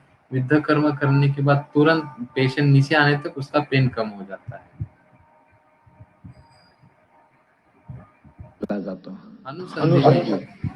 हनुसंधि, गल विकार, अपस्मार, ये सब में हनुसंधि पे विद्ध कर्म बोला गया है। तो गल विकार में कोशचोष है, ता है, डिस्फेजिया है, गिलन कष्टता है, स्वर भेद के जो विकार है उनमें हमको ये विद्ध कर्म करना है। तो ये जो विद्ध कर्म है 2 सेकंड का लगेगा, लेकिन जैसे मैंने पहले हमारा आज का सेशन शुरू करते समय ही बोला था कि हम जो कर रहे हैं, गुप्तेश्वर जो सालों से करते आ रहे हैं, वो जैसे हम आपको यहाँ पे दिखा रहे हैं। डेली हम 150 पेशेंट पे करते हैं, महीने में 3660 बार हम विद्ध कर्म करते हैं, साल में 36,000 पेशेंट पे हम विद्ध कर्म करते हैं। तो ये हमारा जो अभी तक का अनुभव है, जैसे कि वैसा हम आपको बता रहे हैं, ताकि आप काफी तरह से सीख पाओगे। एक्सपीरियंस गलशुल की पेशेंट थी, काफी लिक्विड डाइट पे थी, कुछ निवाला भी नहीं निकल सक रही थी। तो ये जो विद्ध है हम देहू पे किया था। विद्ध करने के बाद वहां पे हम फ्री खाना देते हैं सब लोगों को जो हमको दिखाने आते हैं। तो पूरा वो 2 से 3 रोटियां खा के चली गई हुई थी। एब्डोमेन पेन, जैसे हम बोलेंगे कि उंडुक उच्च शूल जैसा अपेंडिक्स में रहता है, वहां पे हमको मैकवर्नी जो पॉइंट है वहां पे हमको विद्ध कर्म करना है, अर्धव्री। फिर से मैं प्ले करता हूँ, अर्धव्री विद्ध कर्म करना है, उदर शूल तुरंत कम हो जाता है। अभी मैं बताता हूँ बहुत लोग बोलते हैं कि कैसे। एग्जाम्पल देता हूँ कि अभी मैंने अश्मरी का वीडियो बताया है कि कुछ लोग बोलते हैं कि अश्मरी तो ऊपर रहेगी, यूरेटर में रहेगी, विद्या कर्म तो हम अंगुष्ठमूल को कर रहे हैं, तो कैसा काम होगा। तो अगर आपके पास सोनोग्राफी मशीन है तो आप देख सकते हो, सोनोग्राफी करते समय विद्या कर्म करो, तो विद्या कर्म करने के बाद उनकी जो पेशेंट की पेरिस्टालसिस मूवमेंट है यूरेटर की, तो वो बढ़ती है। जैसे हम हाइड्रोथेरेपी करेंगे वैसे ही विद्या कर्म के बाद पेरिस्टालसिस मूवमेंट बढ़ेगी, हाइड्रोथेरेपी जैसा काम होने लगेगा, तुरंत पेन कम हो जाएगा। हम हमारा बॉडी का एक प्रिंसिपल है, अगर पेट पे कुछ भी लगता है तो वहां पे उसको अकोमोडेट करने के लिए या उसको बचाने के लिए हमारा ओमेंटम आता है, उसको हम पोलिसमैन ऑफ एब्डोमेन बोलते हैं, पहले वो आ जाता है वहां पे। हालांकि हमारी पुलिस नहीं आएंगी, लेकिन अगर बॉडी को या हमारे पेट को कुछ वुंड हो जाएगी तो वहां पे वो कवर करने के लिए ओमेंटम आ जाएगा। तो हम विद्या कर्म करेंगे तो वो आने की कोशिश करेगा, और वो कोशिश में इंटेस्टाइन काफी तरह से मूव हो जाएगी, तो पेन ऑकरेंस, वो वहां पे पेन करने के लिए जो भी वहां पे रिस्पॉन्सिबल फैक्टर्स है वो कम हो जाएंगे, और पेन मैनेजमेंट तुरंत हो जाएगा यहाँ पे। उधर ते नाभीच्या दूसरा एक विद्या कर्म करते हैं कि नाभि के नीचे चतुरंगुली हम विद्या कर्म करते हैं। ये ब्लैडर रिलेटेड पेन में भी काम में आता है, और जो हम बोलेंगे कि कोलाइटिस जैसे पेन रहते हैं, बहुत सारे उदरशूल के कोलाइटिस में पेन समझ में आते हैं पेशेंट में, तो वहां पे हम इलियाक क्रेस्ट से 2 अंगुले अंदर हम विद्या कर्म करते हैं। मैंने पहले ही बोला गया है, विद्या कर्म रक्त मोक्षण अर्ध चिकित्सा है, तो वो अर्ध चिकित्सा है, साथ में मेडिसिन यूज करना ही चाहिए। इसके ऊपर हम ज्यादा से ज्यादा निर्भर रह सकते हैं, लेकिन मेडिसिन भी देनी चाहिए।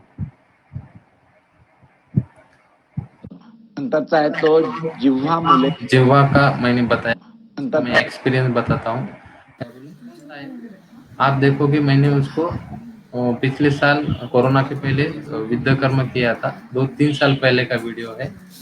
तो इसका आप रिजल्ट देखोगे तो जो पेशेंट आया था तो उसके टंग पे काफी सारा हम बोलेंगे कोटिंग था, अग्निमांद्य था पेशेंट का। तो उसका रीजन था कि काफी दिन उसका ज्वर रहा था, बुखार काफी दिन था, तो बुखार कम हो गया लेकिन टेस्ट नहीं आ रही थी, टंग हिलने में तकलीफ हो रही थी। तो अभी जो मैंने विद्या बताया वो करने के बाद पेशेंट का तीसरे दिन हमको ये रिजल्ट हमको मिला है। तो काफी अच्छी तरह से हमको पेशेंट में रिजल्ट मिलते हैं। दूसरा मैं यहाँ पे बताऊंगा, अभी टंग का आ गया तो दांतों का बताता हूँ। तो दांतों के लिए हम दंतशूल, दंत मांस जहाँ पे है वहां पे हमको रक्त मोक्षण करना बोला गया है, तो हम विद्या कर्म करेंगे। यहाँ पे आपने देखा होगा थोड़ा सा ब्लड आ रहा है, तो ये हमारा रक्त मोक्षण हो गया, और दंतशूल 1 सेकंड में वहां पे कम हो जाता है।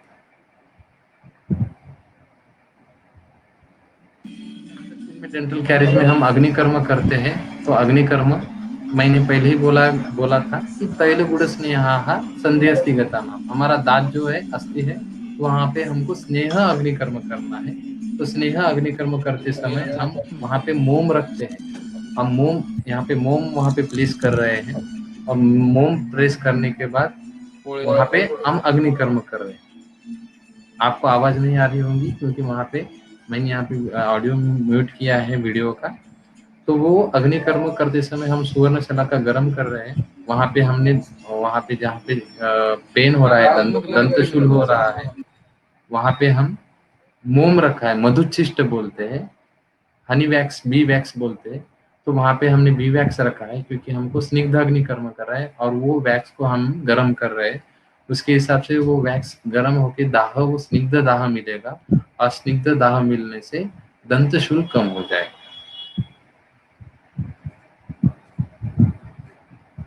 एग्जैक्टली अभी नाक हो गया, टंग हो गई, दांत हो गया, अभी कान पे जाएंगे। तो कर्णशूल, कर्ण विकार में हमको 2 जगह पे विद्या कर्म बोला गया है, कर्णपाली समन्तात और विदुर मर्म के ऊपर। वरच्या बाजूला ये हा जो वरच्या बाजूला ग्रंथ में बोला गया है वो सब आपको बुक में मिलेगा, मैं सीधा वीडियो बता रहा हूँ ताकि आप बार बार ये देख के आप कर सकते हो। तो कर्णपाली समन्तात और विदुर मर्म जो है, विदुर मर्म के ऊपर 1 अंगुली हमको करना है। और ये केशांत संधि करना है।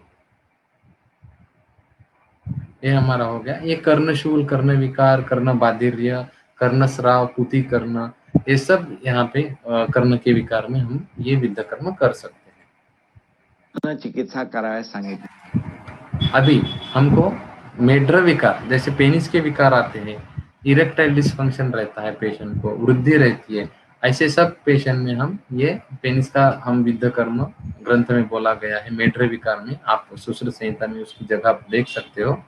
तो वृद्धि पे हम यहाँ पे जो वहाँ पे मार्किंग हो रही है वहाँ पे हम विद्या कर्म कर सकते हैं। और दूसरा है इरेक्टाइल डिसफंक्शन में, जहाँ पे सेवनी पे हमको करना है मेड्र उल्टा करने की, पेनिस को उल्टा करना है, वहाँ पे सेवनी पे हमको विद्या कर्म करना है। हम ये पेशेंट का नहीं बता रहे, एक स्टूडेंट का है, पेशेंट कंसर्न नहीं देते वीडियो निकालने के लिए, इसलिए हमें डमी विद्या कर्म का पॉइंट। चिकित्सा अभी नेत्र विद्या कर्म देखेंगे। अभी नेत्र के जो विकार है वो डिवाइड किए गए हैं, पक्षमगत, वर्तमगत, उसके बाद में दृष्टिगत, उसके पटलों के हिसाब से डिवाइड किया गया है। प्रथम पटल, द्वितीय पटल, तृतीय पटल, चतुर्थ पटल, उसके हिसाब से वहां पे कौन से धातु या कौन से दोष आते हैं, उसके हिसाब से हमारे यहाँ पे नेत्र रोग में विकार डिफरेंट किए गए हैं। तो अगर हम वो पटल के हिसाब से विद्या कर्म करेंगे, जैसे प्रथम पटल में, द्वितीय पटल में, तृतीय पटल में वो सब दिया गया है, हम वैसा विद्या कर्म करेंगे तो हम ग्लॉकोमा जैसे, क्योंकि डायबिटीज, रेटिनोपैथी जैसे हम सारे विकार में विद्या कर्म कर सकते हैं। ये जो ग्लॉकोमा का पेशेंट है, आंखों का जो प्रेशर है काफी 30-40 तक प्रेशर बढ़ रहा था, तो दवाइयों के साथ जो भ्रू मध्य, अपांग, भ्रूपुच्छ और उपनासिका, ये 4 हम विद्या कर्म करेंगे। ये 4 विद्या कर्म करने के बाद पेशेंट को हमको एक विद्या कर्म के सेटिंग में 2-2 या 3-3 से प्रेशर कम होता है, ऐसा अनुभव आया गया है। मैं फिर से बोल रहा हूँ, एक्यूरेसी इम्पोर्टेंट बहुत है, इम्पोर्टेंस ऑफ एक्यूरेसी यहाँ पे बहुत है। अगर हम एक्यूरेसी नहीं करेंगे, हमको मर्म का नॉलेज नहीं रहेगा, तो हम एक्यूरेसी में मैं एक केस शेयर करता हूँ। जो हमारे पेशेंट है, डायबिटिक पेशेंट थे, रात में घर पे सो रहे थे, तो उनकी आंखों को हम चादर ओढ़ते समय ट्रॉमा हो गया और हिमोरेज ब्लीडिंग वो वहाँ पे हो रही थी। हमको दिखाने आए, आयुर्वेद के भक्त थे, तो यहाँ पे उनको ठीक होना था, तो हमको दिखाने आए। दिखाने आने के बाद हमने करना शुरू किया। तो हमारे जो द्वितीय पटलगत व्याधि रहते उनमें जो विद्या कर्म बताया गया है, मैंने वहां पे विद्या कर्म किया है द्वितीय पटलगत व्याधि में। तो मैं फिर से बताता हूँ क्या था पेशेंट का। सब कंजक्टाइवल हिमोरेज था, रुग्णानुभव दे रहा हूं मैं यहाँ पे। हमने विद्या कर्म किया है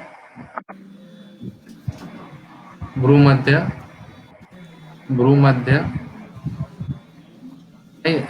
फिर से बता रहा हूँ, रैंडमली विद्या कर्म नहीं रहते, आंखों के पटलों के हिसाब रहते हैं। रैंडमली करोगे तो रिजल्ट नहीं आएंगे। सीखने को 1-1 साल तो लगता है, कम से कम 6 महीने तो लगते हैं आंखों की विद्या कर्म या साइकोसोमैटिक विद्या कर्म देखने के लिए। After 3 sittings. मॉडर्न की कोई दवाई नहीं, आपको यहाँ पे वीडियो दिखा रहा हूँ इसलिए इसको आयुर्वेद की भी कोई दवाई नहीं, सिर्फ उसको विद्या कर्म का रिजल्ट दिखाने के लिए हमने काम किया। बताता हूँ, डे 1, डे 2 आफ्टर 3 सिटिंग्स, सुबह, रात में और दूसरे दिन सुबह किया।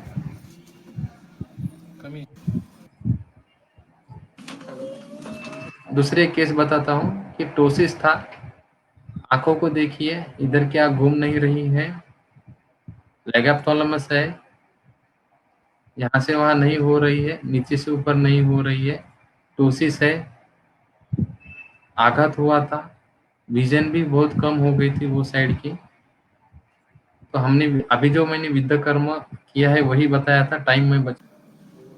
1 महीना तक हमने हफ्ते में 3 बार विद्या कर्म किया। पेशेंट में इतने चेंजेस आने लगे। और ये ट्रीटमेंट जब पूरी कंप्लीट हो गई, ट्रीटमेंट कंप्लीट होने के बाद आप आईलिड देखोगे पूरी बंद चालू हो रही है और पूरी तरह से लैगाप्थोलमस उसका ट्रीट हो चुका है। आयुर्वेद मेडिसिन यूज की है, 1.5 महीना से 45 डेज लगे हैं पेशेंट को, लेकिन जो मॉडर्न में इम्पॉसिबल रहते, एट्रोपी जैसे चेंजेस इम्पॉसिबल रहते हैं, तो वो हमारे दोषों के हिसाब से, धातु के बल के हिसाब से अगर हम चिकित्सा करते हैं तो पेशेंट में चेंजेस दिखते हैं।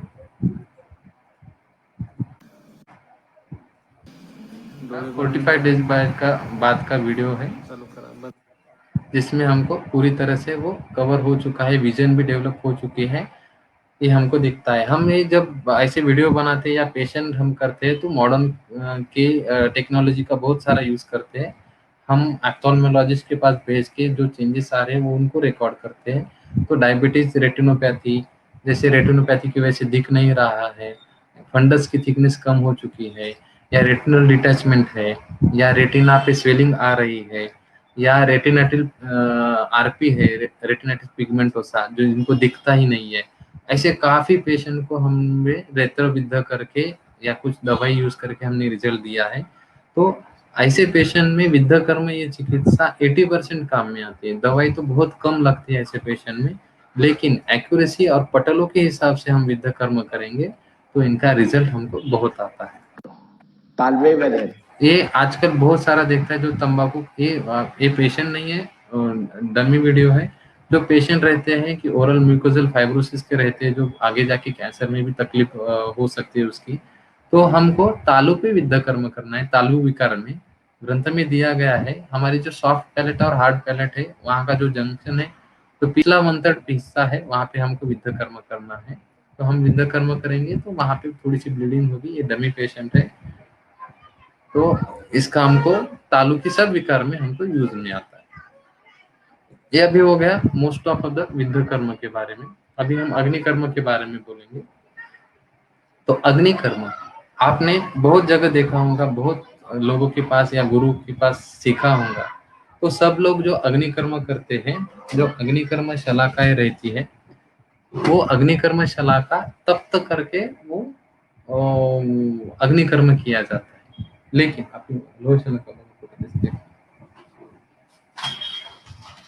लेकिन वैद्य राब गोप्तेसर जो अग्निकर्म करते थे, वो अग्निकर्म सुवर्ण शलाका से कंडक्शन मेथड से करते थे। और वो अग्निकर्म जो है हम बार बार कर सकते, पेशेंट फ्रेंडली रहता है। अभी हम ये लोह शलाका यूज कर सकते, ये लोह शलाका हम कॉर्न में यूज करते हैं, जो हम इसको अग्नि तब तक करके वहां पे लगा के हम अग्निकर्म करते हैं। लेकिन जो सुवर्ण शलाका का अग्निकर्म गोप्ते सर ने डेवलप किया है, तो वो सुवर्ण शलाका अग्निकर्म कैसा है तो स्पाइनल डिसऑर्डर पे देखेंगे। मैंने पहले ही बोला था कि जो हम अग्निकर्म या विद्याकर्म करते हैं, इनमें सरफेस एनाटॉमी का नॉलेज जितना आपका डीप है, जितना आपका एनाटॉमी का नॉलेज डीप है, आपको उतना इसका यूज करने में मजा आता है, या आप उतना एक्यूरेसी से कर सकते हैं। अभी मैंने ये स्लाइड इसलिए डाली है डर्मेटोम्स की। ये जो स्किन के एरिया है, ये जो स्किन के एरिया ब्रेन को सिग्नल भेजते हैं थ्रू स्पाइनल नर्व्स। तो हम देखेंगे L1, L2, L3, L4, L5, ये जो डर्मेटोम्स के एरिया है, इनका यूज हम विद्याकर्म के लिए या अग्निकर्म के लिए करते हैं। ये टेम्परेचर, प्रेशर एंड पेन का सेंसेशन कैरी करते हैं। तो इनके हिसाब से अगर हम ये पढ़ के अगर हम विद्याकर्म और अग्निकर्म करना शुरू करते हैं, जैसे हम यहाँ पे करते हैं, तो एक्यूरेसी 2 या 3 सेटिंग तक आती है। 2 या 3 सेटिंग में पेशेंट कायम पूरा सा ठीक होने लगता है।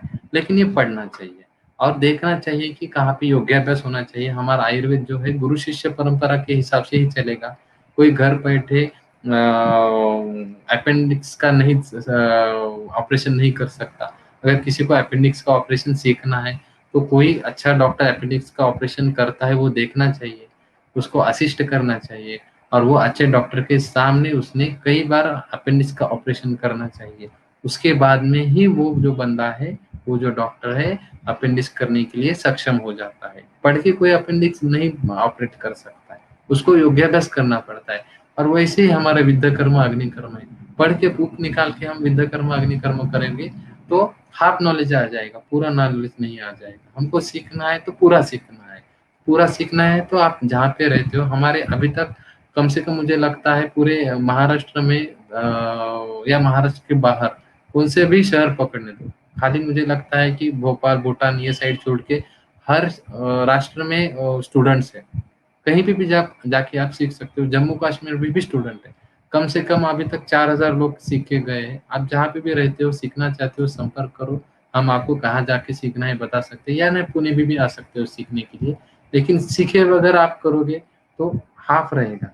कंफ्यूजन है दूर करना है और कंटिन्यूसली सीख के इस पे करोगे तो ज्यादा से ज्यादा आ जाएगा। स्पाइन डिसऑर्डर में हमको काम करना है तो जैसे डिस्क बल्ज है जिसका थिकनेस कम हो चुका है, नर्व कॉम्प्रेशन है, कैनल सिनोसिस है, या कोई भी थिकल सैक इंटेंडिंग हो रहा है नर्व पे, तो ऐसे सब डिसीज में हम विद्या कर्म और अग्नि कर्म करके एनाटॉमिकल चेंजेस आ जाए ऐसे ऑपरेशन प्रिवेंट करने के लिए हमको इसका परिणाम आता है।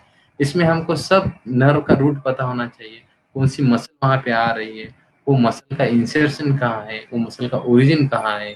जैसे मैं अभी साइटिक का बता रहा हूँ कि वहां पे पेन, साइटिक का पेन कहाँ पे हो रहा है, घुटने के ऊपर हो रहा है तो L3 रूट आ जाएगा, घुटने के थोड़ा नीचे हो रहा है L4 रूट आ जाएगा, सिर्फ एडियो पे नीचे हो रहा है, अभी मैंने पहली इमेज बोल दी है, तो एडियो पे अग्नि कर्म करने से कोई उपयोग नहीं होगा, वो S1 रूट का है तो हमको बैक के S1 रूट पे, सैक्रल रूट पे हमको अग्नि कर्म करना पड़ेगा। तो हमको ऐसा एनाटॉमी का यूज करके हम जितना करेंगे तो उतना हम एक्यूरेसी बढ़ा सकते हैं। कभी भी नीम हकीम खतरेजान नहीं होना है। नीम हकीम खतरेजान बोले तो जिनको नॉलेज नहीं रहता है, जैसे व्हाट्सएप डॉक्टर, गूगल डॉक्टर्स रहते हैं, वहां पे पढ़ के करना चाहते हैं तो वो खतरेजान रहता है। तो पूरी तरह से हम वैद्य या हम हमारे आयुर्वेद शास्त्र में वैद्य की परिभाषा है उसमें हम नहीं बैठ पाते, क्योंकि जब तक पूरा नॉलेज नहीं आता है तब तक हमको वो चिकित्सा का यूज नहीं करना चाहिए। अगर नहीं है तो आप उसमें कड़ी मेहनत डाल के आप सीख सकते हो। जैसे स्पाइनल डिसीज का मैं बता रहा हूँ, मैंने मार्किंग बताई है, अब हम वहाँ पे विद्या कर्म कर रहे हैं। मैंने वीडियो को थोड़ा सा फास्ट फॉरवर्ड पे बताया है, किया है, क्योंकि स्पीड बढ़ाई है। तो ऐसे वीडियो पे हम देख के हम अग्नि कर्म विद्या कर्म कर सकते हैं। उनकी हमको एनाटॉमी बहुत इम्पोर्टेंट है। हमने अभी ये patient L3 L4 L5 disc bulging का है, तो इसको हमने पहले विद्या कर्म किया है और वही पेशेंट को हम अग्नि कर्म कर रहे हैं। आप सभी ने देखा होगा कि अग्नि कर्म जो करते हैं वो रेड हॉट शलाका गरम करके बैक को पूरा झटका देके करते हैं। तो ये जो हम अभी अग्नि कर्म आप देख रहे हो वो अग्नि कर्म सुवर्ण शलाका से है। सुवर्ण शलाका हम पकड़े हैं, दूसरी बाजू से हम मोमबत्ती को गर्म कर रहे हैं। सुवर्ण शलाका ही यहाँ पे क्यों यूज कर रहे हैं इसका रीजन बताता हूँ कि सुवर्ण जो ऐसा धातु है जो शरीर के अस्थिगत विकारों में बहुत श्रेष्ठ पाया गया है। इसका अगर आपको उदाहरण देखना है तो पुराने महाभारत या रामायण कौन सा भी सीरियल देख लो या पढ़ लो, तो राजाएं रहते हैं कि मार ना लगे या मार लगने के बाद या युद्ध करने के बाद जो पेन है वो दूर ना हो, इसलिए यहाँ पे कंधों पे सिर पे सोना ही सोना पहनते थे। अभी आजकल इतना सोना नहीं मिलेगा पहनने को, लेकिन क्यों पहनते थे? क्योंकि अगर तलवार भी लग जाए, कट भी जाए, वो उसका हीलिंग करने के लिए वहां पे सोना रहेगा तो जल्दी हीलिंग होगा, इसलिए ज्यादा से ज्यादा सोना करते थे। तो अभी तो हम इतना सोना यूज नहीं कर सकते और हम लड़ते भी नहीं आजकल, तो जो वात विकार रहे थे उनके लिए हम सुवर्ण शलाका अग्निकर्म में यूज करते हैं। बच्चों में भी हम अग्निकर्म कर सकते हैं। अभी जो मैं बच्चों का वीडियो बता रहा हूँ वो ट्विंस का था, थोड़ी सी भी मुंडी नहीं हिला पा रहा था, उसका जो ट्रेपेजियस मसल थे बहुत स्टिफ हो चुके थे, स्पाइन जो काफी नॉर्मल था। तो मैं इसलिए ये वीडियो बता रहा हूँ कि एज मैटर नहीं करता है, आपकी एक्यूरेसी मैटर करती है। आप बच्चों में भी वीडियो अग्निकर्म कर सकते हो। और कंडक्शन मेथड इसलिए हम यूज करते हैं, अगर मैं ये बच्चों को जो लोह शलाका रेड हॉट करके उसको अग्निकर्म करूंगा तो फिर दोबारा वो अग्निकर्म करने के लिए कभी नहीं आएगा मेरे पास। इसलिए हम कंडक्शन मेथड से करते हैं। हमने पॉइंट सरफेस मार्किंग या सर्वाइकल प्लेक्सस से वहां पे हमने फिक्स की है और वहां पे हम एक साइड से गर्म करके वो कंडक्शन है गोल्ड थ्रू हम कंडक्शन कर रहे हैं और ऐसी जगह पे कर रहे हैं जहाँ पे नर्व निकल रही है, नर्व कंप्रेशन हो रही है, या वहाँ पे जो मसल्स का स्टिफनेस है, या मसल्स स्टिफ होने की वजह से वहाँ पे प्रेशर दे रही है, या डिस्क वहाँ से बाहर निकल के मसल पे, पैरासेंट्रल मसल पे आ रही है, वो जो सब हम एनाटॉमी देख के वहाँ पे हम अग्निकर्म करते हैं। लेकिन अग्निकर्म कैसा करते हैं? कंडक्शन मेथड से करते हैं, जिसकी वजह से पेशेंट को तकलीफ नहीं होती और इजीली हम उसका पेन मैनेजमेंट कर सकते हैं। और ये विधकर्म अग्निकर्म करने से एमआरआई में भी आप बदलाव देख सकते हो, लेकिन हर एक पेशेंट का टाइम ड्यूरेशन अलग रहता है। नी पेन है पेशेंट को, तो मैंने जो बातें अपना सेशन शुरू करते समय ही बताया था, फिर से मैं बातें दोहरा रहा हूँ। जो जो देख रहे हैं या जो जो आगे जाके फिर से देखेंगे उनको मैं बता रहा हूँ, ध्यान में रखना। दूसरी बार बता रहा हूँ, अग्निकर्म जब करना है तो प्रिंसिपल ये है, अत्यग्रे शूले दहेत। जहाँ पे पेन है, जहाँ पे मैक्सिमम टेंडरनेस है, वहां पे आपको अग्निकर्म करना है। अग्निकर्म कहाँ पे करना है? अत्यग्रे शूले दहेत। फिर से बता रहा हूँ, जहाँ पे टेंडरनेस है, जहाँ पे पेन है, वहां पे आप अग्निकर्म कर सकते हो। लेकिन वित्त कर्म या रक्त मोक्षण करने के लिए वो जगह फिक्स है। आपको सुश्रुत संहिता का रक्त मोक्षण विधि शिरा व्याधि शरीर अध्याय निकालना ही पड़ेगा, वो देखना पड़ेगा। वो रक्त मोक्षण या विद्ध कर्म की जगह आपको याद रहनी चाहिए।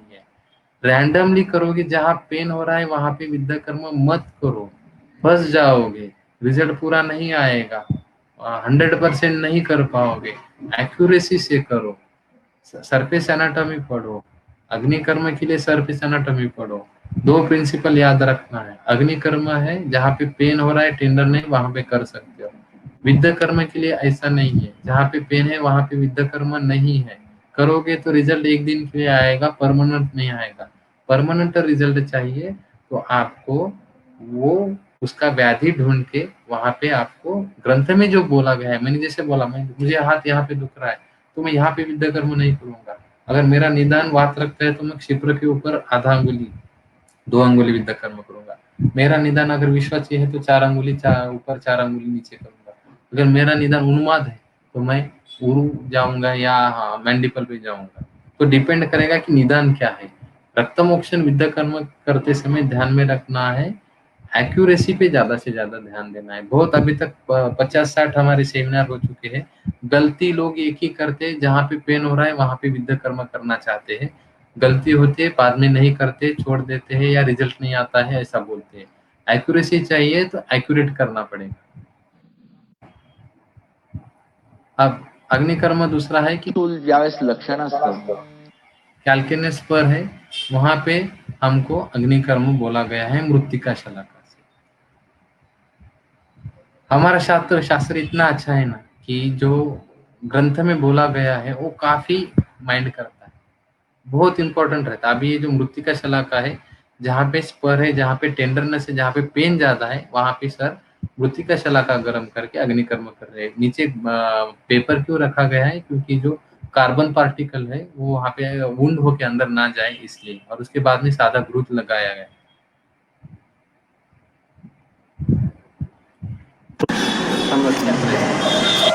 फ्रोजन शोल्डर के जो पेशेंट रहते हैं, अवबाहुक रहता है, वो हाथ ऊपर नहीं कर पाते, तो उनपे तैल गुड़ स्नेह संधि अस्थिगता नाम ऐसा बोला है। गुड़, तेल या स्नेह कौन सा भी वहां पे हमको अग्निकर्म करना चाहिए। तो गुड़ है सबसे बढ़िया अग्निकर्म रिजल्ट देता है, तेल गुड़ स्नेह। तो यहाँ पे अग्निकर्म जो कर रहे हैं वो गुड़ से कर रहे हैं। पेशेंट डायबिटिक फ्रोजन शोल्डर रहते तो उनमें भी हम अग्निकर्म कर सकते हैं। सिर्फ अग्निकर्म करने की टेक्निक एक बार सीखनी चाहिए, वो देख के हम कर सकते हैं। ये पेशेंट को अग्निकर्म ये कर लिया सर ने, और वहां पे ग्रोथ लगेंगे, जो फ्रोजन है वो निकल जाता है, पेशेंट का हाथ ठीक हो जाता है। अभी यही ट्रीटमेंट है, हम अलग अलग तरीके से यूज करते हैं। तो सेम ट्रीटमेंट है, डिफरेंट डिसीज में हम यूज करते हैं। तो हम विद्या कर्म काफी डिसीज में करते हैं। आप सब ध्यान से सुनिएगा, वात रक्त में, उदर में, उसके बाद में थायराइड में, उसके बाद पीसीओडी में, उसके बाद में जॉइंट स्टिफनेस में सिर्फ आमवात में विद्ध कर्म नहीं करना है। अगर स्तंभ रहेगा या काफी आमवात के लक्षण रहेंगे, हम विद्ध कर्म करेंगे, तो सामावस्था में हमको विद्ध कर्म नहीं करना चाहिए। निरामावस्था करके हम विद्ध कर्म कर सकते हैं। तो काफी डिसीज में हम विद्ध कर्म करते हैं, ऑटिज्म में करते हैं। ऑटिज्म के भी रिजल्ट बहुत अच्छी तरह से आते हैं।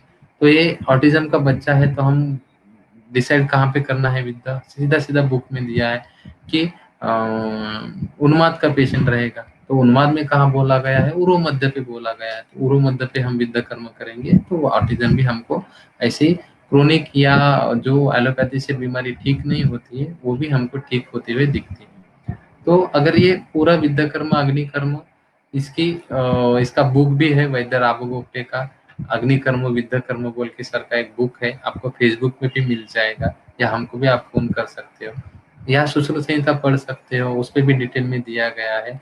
तो आप हमारा एक शास्त्र पढ़ना नहीं चाहिए, सब शास्त्र पढ़ना चाहिए। इसके हिसाब से हम हर एक अलग अलग डिसीज में हम विद्या कर्म देखते हैं। तो ऐसा ही हेयर लॉस के जो पेशेंट थे उनको हम विद्या कर्म शुरू करना चाहते थे। तो रैंडमली पेशेंट सेलेक्ट किए, पेशेंट को समझाया कि बाल क्यों जाते हैं, कैसे जाते हैं, उसके लिए क्या करना चाहिए। तो डीएसटी सर्कुलेशन के बारे में बताया, स्किन टोन के बारे में बताया, हेयर फॉलिकल कैसे रहते हैं, हेयर फॉलिकल का ब्लड सप्लाई कैसे रहता है, और आयुर्वेद के हिसाब से जो खालित्य या पालित्य बीमारी आती है क्षुद्र विकार में दिया गया है, वो जो खालित्य पालित्य है तो उसमें कौन से दोष रहते हैं उसका अनुभव लेके हमने विद्या कर्म करना शुरू किया।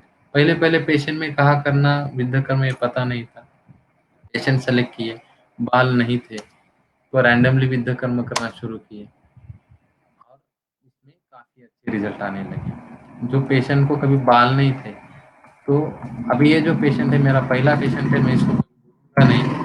क्यों भूलूंगा नहीं? क्योंकि उसने कम से कम मुझे 300 से 400 पेशेंट दिए। वो एमपीएससी की स्टडी कर रहा था, लाइब्रेरी में जा रहा था रोज पढ़ने के लिए, लेकिन उसको बाल आने के बाद वो कलेक्टर हो गया। ऐसे लोग पूछने लगे कि कहाँ ट्रीटमेंट की, वो छोड़ दिया, लेकिन बालों के लिए लोग पूछने लगे और उसके बाद काफी पेशेंट आने लगे। हम अभी कम से कम एक 30-40 बालों के पेशेंट के लिए मूवी स्टार भी आते हैं, मराठी सीरियल में या मूवी में काम करने वाले जो लोग रहते हैं वो उनको फेशियल बहुत इम्पोर्टेंट रहता है, पर्सनालिटी बहुत इम्पोर्टेंट रहती है, तो उनके पर्सनालिटी के लिए हेयर आना बहुत इम्पोर्टेंट है। ये इसमें से कुछ फोटो है वैसे स्टार वालों की फोटोज है। हम विद्या कर्म करते हैं, उनको रिजल्ट देते हैं। हमारा एक ही मोटो है हमारा विद्या का, आयुर्वेद में ज्यादा से ज्यादा लोगों को, जो हमारे स्वर्गीय वैद्य राबू गुप्ते सर की चिकित्सा है विद्या कर्म और अग्नि कर्म, ये एक्यूरेट सबको पहुंचनी चाहिए। अभी तक हमारा मोटो था कि सब तक पहुंचना चाहिए, हर एक विद्यार्थी के पास विद्या कर्म और अग्नि कर्म क्या है ये पहुंचना चाहिए। अभी हमारा एम थोड़ा सा बदल गया है, हमारा एम बन गया है कि एक्यूरेट पहुंचना चाहिए। एक्यूरेसी बहुत इंपॉर्टेंट है इसमें। जो भी हमारे स्टूडेंट है, हमारी एक मैडम है औरंगाबाद में, काला मैडम है, उनके पास भी जाके सीख सकते हो।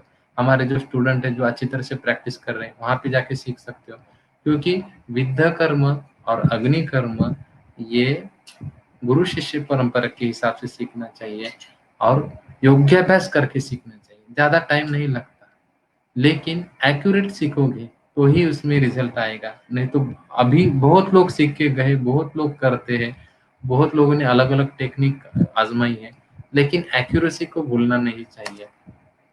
कभी भी कहीं भी किसी को भी प्रॉब्लम हो जाए, हमारे 4 सेंटर है, हम पुणे में भी सिखाते हैं, चिंचवड़ में भी हमारा मेन सेंटर है, गुप्ते सर का जो क्लिनिक है वो हमारा सबसे मेन सेंटर है, वहाँ पे हम विद्या कर्म अग्नि कर्म सिखाते हैं। नांदेड़ में भी हमारी विजिट रहती है। देहू में हम हर बुधवार को 200 से 300 पेशेंट पे हम विद्या कर्म अग्नि कर्म करते हैं, तो वहाँ पे सीखने के लिए आ सकते हैं। हमारा मोटिव एक ही है कि हर एक विद्यार्थी विद्या कर्म सीखना चाहिए, और ये जो गोप्टे सर ने बनाई हुई चिकित्सा है विद्या कर्म और अग्नि कर्म, यही सबको आके आयुर्वेद आगे बढ़ना चाहिए, ग्लोबल होना चाहिए, और हार्मफुल एलोपैथी की जगह ज्यादा से ज्यादा आयुर्वेद का यूज होना चाहिए।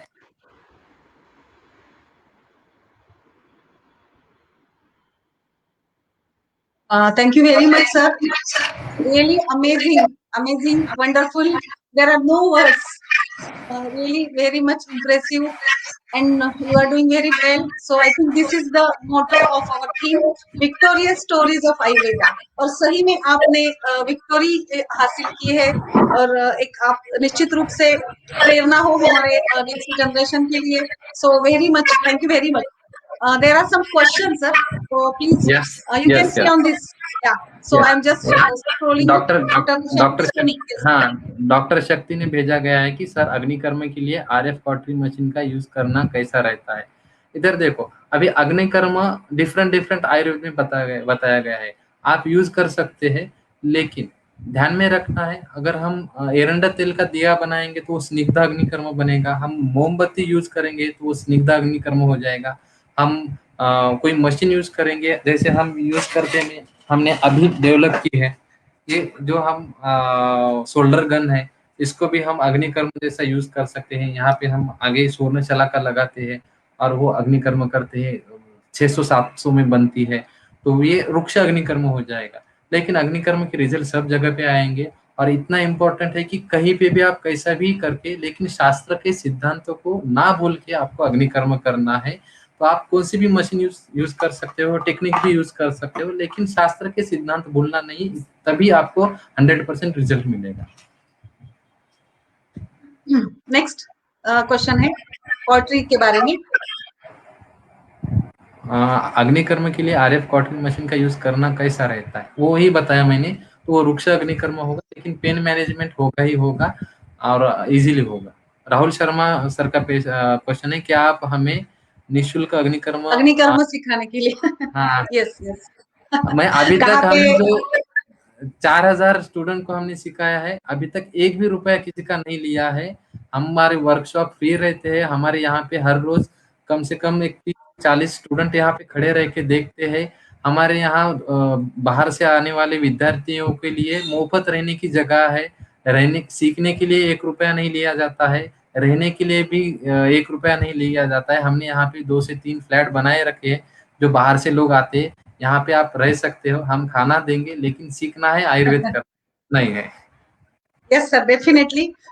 एक्चुअली अभी तो मतलब कोरोना है, आपने जैसे बताया कि कुछ स्टरलाइजेशन वगैरह के प्रॉब्लम्स हैं, तो अगर कभी टाइम है तो हमें मतलब सेशंस लाइव भी दिखाइएगा, तो सबको बहुत ज्यादा इंटरेस्ट है.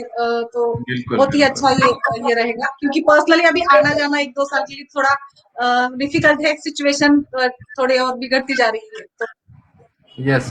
अभी कोरोना है, लेकिन हमने आज कम से कम 150 पेशेंट के ऊपर दिन में विद्या अग्निकर्म किया है. सब असेप्टिक प्रिकॉशन लेके हम विद्या कर्म करते हैं. हमारे 10 बाय 10 के ओपीडी में कम से कम 30 लोग यहाँ पे सीखने के लिए रहते हैं, और पुलिस कर्मचारियों के साथ में हम कलेक्टर तक यहाँ पे विद्या कर्म अग्निकर्म कर चुके हैं. और आप करोगे तो आपके पास भी लोग इतने फैन हो जाएंगे, तो 2-2 घंटे 3-3 घंटे लोग दूर बैठते हैं, और वहां से उनका नंबर आता है तभी एंट्री करते हैं. इतनी अच्छी तरह से आप कर सकते हो. यस सर, ये तो आप मतलब जो जिस तरीके से आप इसे करते हो, इस तरीके से उनको अच्छा लगता है. Definitely. Next question from Azhar बागबान. इंद्रलुप्त में विद्या कर्म कैसे करें और ट्रीटमेंट. तो इंद्रलुप्त है, मैंने अभी जो आपको वीडियोस में बताते हुए बालों का बताया, इनिशियल स्टेज पे था हमारा तब 2014 के वो फोटोज है. मैं इसलिए बोल रहा हूँ कि इंद्रलुप्त अलग बीमारी है, दूसरे बाद में खालित्य अलग बीमारी है. तो इंद्रलुप्त में हमको सिर्फ 2 या 3 सेटिंग विद्या कर्म के लगते हैं. तो सिर्फ वहां पे एक कॉइन जैसा हमारा पैच बन जाता है. लेकिन जब पूरे बाल जाना शुरू होता है, या पूरे हमारे एलोपेशिया जैसा बीमारी बढ़ती है मॉडर्न के हिसाब से, तो वो खालित्य में जाता है, रुइया में जाता है. तो वहां पे हमको रक्तमोक्षण जैसे ही हमको विद्या कर्म करना है. उसका जो एनाटॉमिकली मैं बताता हूँ, जो हमारी एंटीरियर स्काल्प आर्टरी है, एंटीरियर स्काल्प आर्टरी के ऊपर एंटीरियर स्काल्प वेन है, वहां से पोस्टीरियर तक हम विद्या कर्म 3 बार ही करते हैं. 1, 2, 3. उसका मैं वीडियो में आयुष दर्पण के प्लेटफॉर्म में पोस्ट कर दूंगा, कोई भी बात में देख के कर सकोगे. Yes sir, thank you very much. Vaidya Rajan Patankar sir भी जो प्रतिष्ठित वैद्य है पुणे से, तो वो भी आपको शुभेच्छा दे रहे हैं. अग्निकर्म विद्या कर्म में थोड़ा आप डिफरेंशिएट करेंगे सर, कहाँ पे अग्निकर्म यूज करना है और कहाँ पे विद्या कर्म? एक just in one line. Yes Yes. Yes, सबसे इम्पोर्टेंट है विद्या कर्म और अग्निकर्म, दो पार्ट है। पेशेंट का पेन मैनेजमेंट या कोई भी डिसीज ले रहे हो तो विद्या कर्म कहाँ करना चाहिए और अग्निकर्म कहाँ करना चाहिए, इसका एक ही प्रिंसिपल है। हमको रक्त दृष्टि दिख रही है, हमको रक्तज शूल दिख रहा है, रक्तज ओरिजिन का शूल दिख रहा है, हम वहां पे विद्या कर्म करेंगे। हमको काठिन्यता का या हमको कफ मांस का दोष दिख रहा है, हमको अग्निकर्म करना चाहिए शूल मैनेजमेंट के लिए। इतना भी ध्यान रखोगे तो पढ़ते पढ़ते एक्सपीरियंस की तरफ से आते जाएगा। ध्यान में रखना है, हम जहाँ पे जलोक लगाते हैं पित्तज विकारों में, वहां पे हम विद्या कर्म कर सकते हैं। और दूसरी बात कि जहाँ पे हमको आर्टरी दिख रही है या हमको वेन दिख रही है, यहाँ हमको सीरा दिख रही है, वहां से हम सीधा रक्त मोक्षण करेंगे। जैसे यहाँ पे हम राइट हैंड में हम प्लीहा विकार के लिए करेंगे, लेकिन नासाग्र में हमको कोई भी हमको ऐसी वेन नहीं दिखेगी जहाँ पे हम रक्त मोक्षण कर सकते। तो ध्यान में रखना है, जहाँ पे हमको सीरा या रक्तवाहिनी दिख रही है वहां पे हम सीधा रक्त मोक्षण करेंगे, जो ग्रंथ में पॉइंट बताए गए वही जगह पे। और जहाँ पे नहीं दिखेंगे वहां पे हम विद्या कर्म करेंगे। इतना सिंपल है। Thank you very much, sir. Next question is from Dr. Gaurav Sharma. हाँ, गौरव शर्मा जी, जैसा आपने पूछा है गॉल ब्लैडर स्टोन में विद्या अग्निकर्म कहाँ चेक करना चाहिए। पहले एक ध्यान में रखना है, गॉल ब्लैडर स्टोन बोलना ही नहीं, उसको हमको पित्तश्मरी बोलना है। अगर हमारे आयुर्वेद में पित्ताश्मरी मूत्राश्मरी के प्रकार में आया है, अगर गॉल ब्लैडर स्टोन का या सोनोग्राफी का जो हमारे माइंड के ऊपर जो पर्दा रहता है वो हटा देना है। गॉल ब्लैडर में दिखते हैं वो देखोगे तो परिणाम शूल जैसे लक्षण दिखेंगे या अजीर्ण के लक्षण दिखेंगे, तो हमको जिप्पॉइड के यहाँ पे अर्धव्रीहि विद्या कर्म करना है। गॉल ब्लैडर स्टोन का पेन तुरंत विद इन सेकंड या 2 सेकंड में चला जाएगा। Dr. Vinod Jain is asking infarction in occipital region, parietal lobe. Yes yes, वहां पे हम विद्या कर्म नहीं करेंगे, हम वहां पे रक्त मोक्षण करेंगे। जुगुलर वेन है, वहां पे हम सीधा 20 नंबर का हम स्काल पेन डाल के सीधा रक्त मोक्षण करेंगे। सर और एक सवाल है डॉक्टर प्रिया जाधव का, म्यूकोजल फाइब्रोसिस पेशेंट में अगर स्पीच उसकी स्लर्ड है तो वहां पे मतलब मूवमेंट नहीं होती है जॉ की, तो वहां पे किस प्रकार से हमें यस यस, बहुत अच्छा क्वेश्चन है। अगर म्यूकोजल फाइब्रोसिस, हाँ, म्यूकोजल फाइब्रोसिस में हम माउथ ओपन नहीं कर सकते तो हमारे 3 जगह के विकार में आ जाएगा। तालुगत विकार में आ जाएगा, स्लर्ड स्पीच है तो हमारे जिह्वा विकार में भी आ जाएगा, और हम माउथ ओपन नहीं कर सकते तो हमारे मैंडिबल के विकार में आ जाएगा। तो हम यहाँ पे विद्या कर्म 3 जगह पे करेंगे। जो तालु का विद्या कर्म मैंने बताया है, आप रिवाइंड करके बाद में देख लेना। सॉफ्ट पैलेट पे पोस्टीरियर 1/3 पे हमको विद्या कर्म करना है। स्लर्ड स्पीच के लिए हमको जिह्वा मूले विद्या कर्म करना है, और वहां पे हम टेम्पोरो मैंडिबुलर जॉइंट पे विद्या कर्म नहीं अग्निकर्म करना है सुवर्ण का, जिसकी वजह से हमको मुंह ओपन करने में जो दिक्कत आ रही है वो कम हो जाएगी।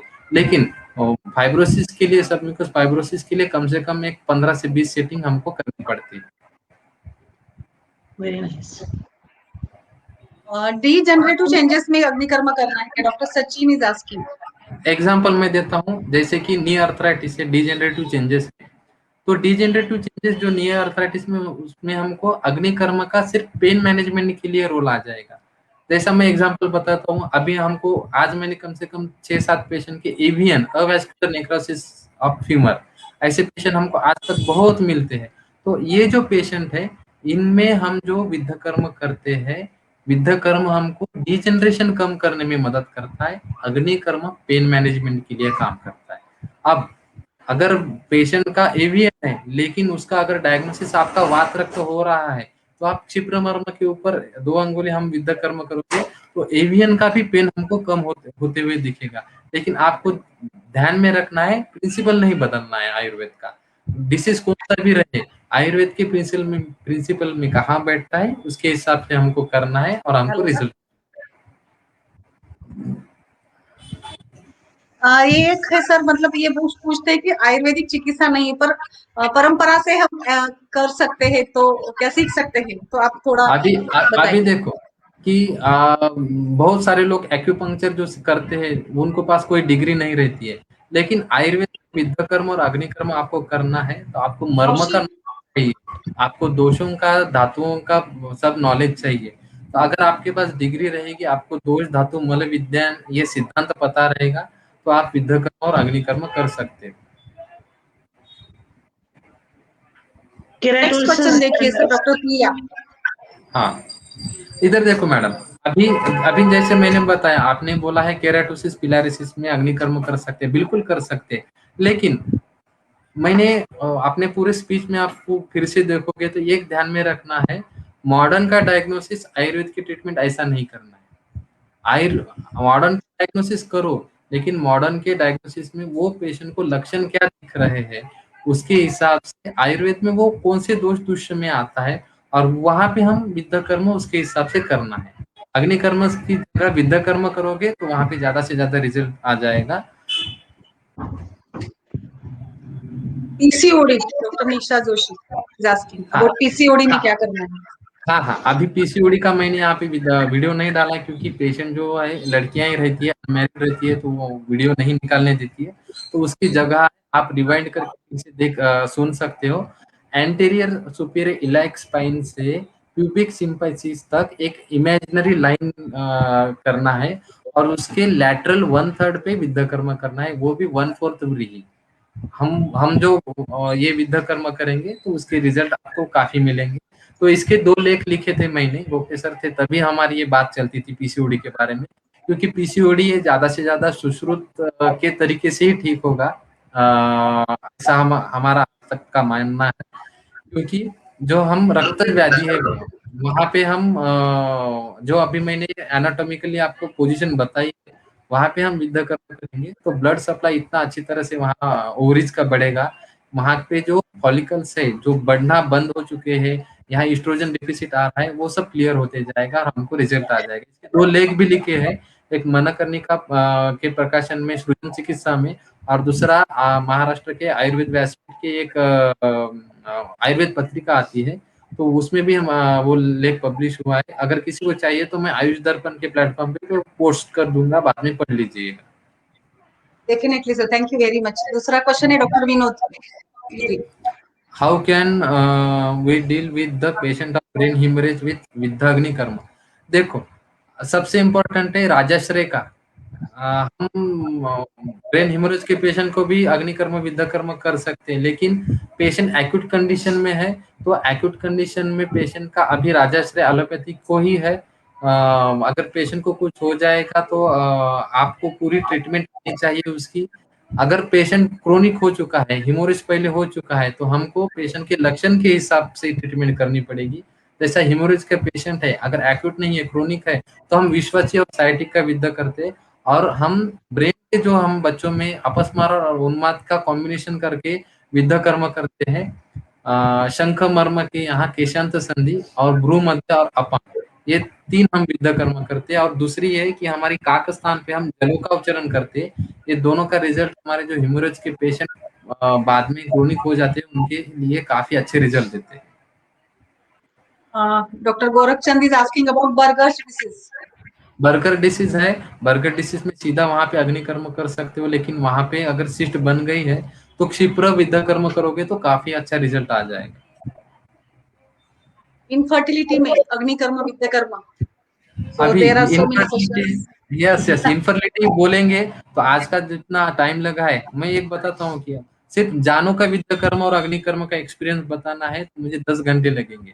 मैं इनफर्टिलिटी के बारे में बताता हूँ, एजोस्पर्मिया है, पीसीओडी है, साइकोलॉजिकल डिसऑर्डर, ये सब इनफर्टिलिटी में आता है। डाइजेस्टिव डिसऑर्डर है, हार्मोनल इम्बैलेंस है, दूसरी बात है कि पिट्यूटरी ग्लैंड के डिसीजेस है, हाइपोथायरॉइडिज्म में, ये सब इनफर्टिलिटी में आएगा।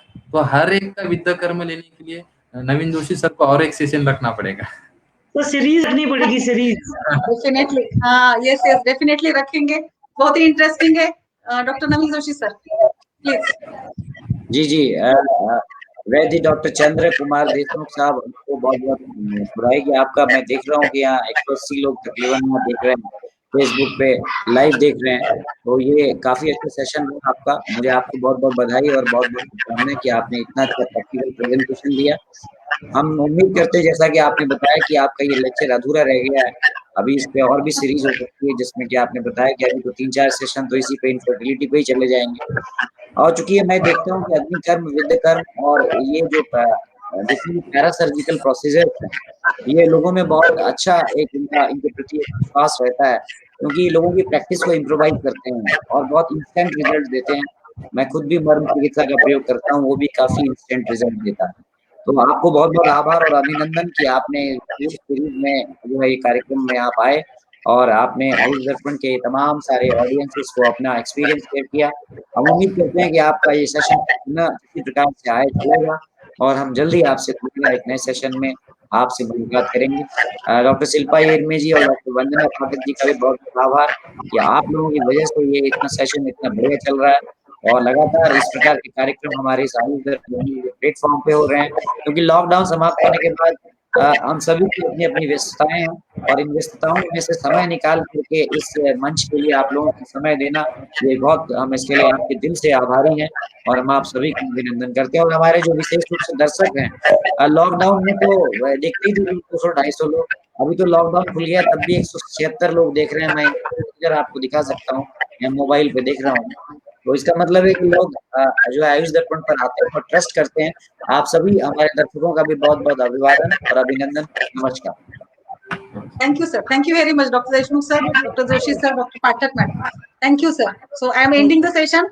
And आगे भी हम और सेशंस लेंगे सर। देशमुख सर आपसे रिक्वेस्ट है, लाइव लेंगे हम। Yes. Thank you. Please, wise. Yes, yes.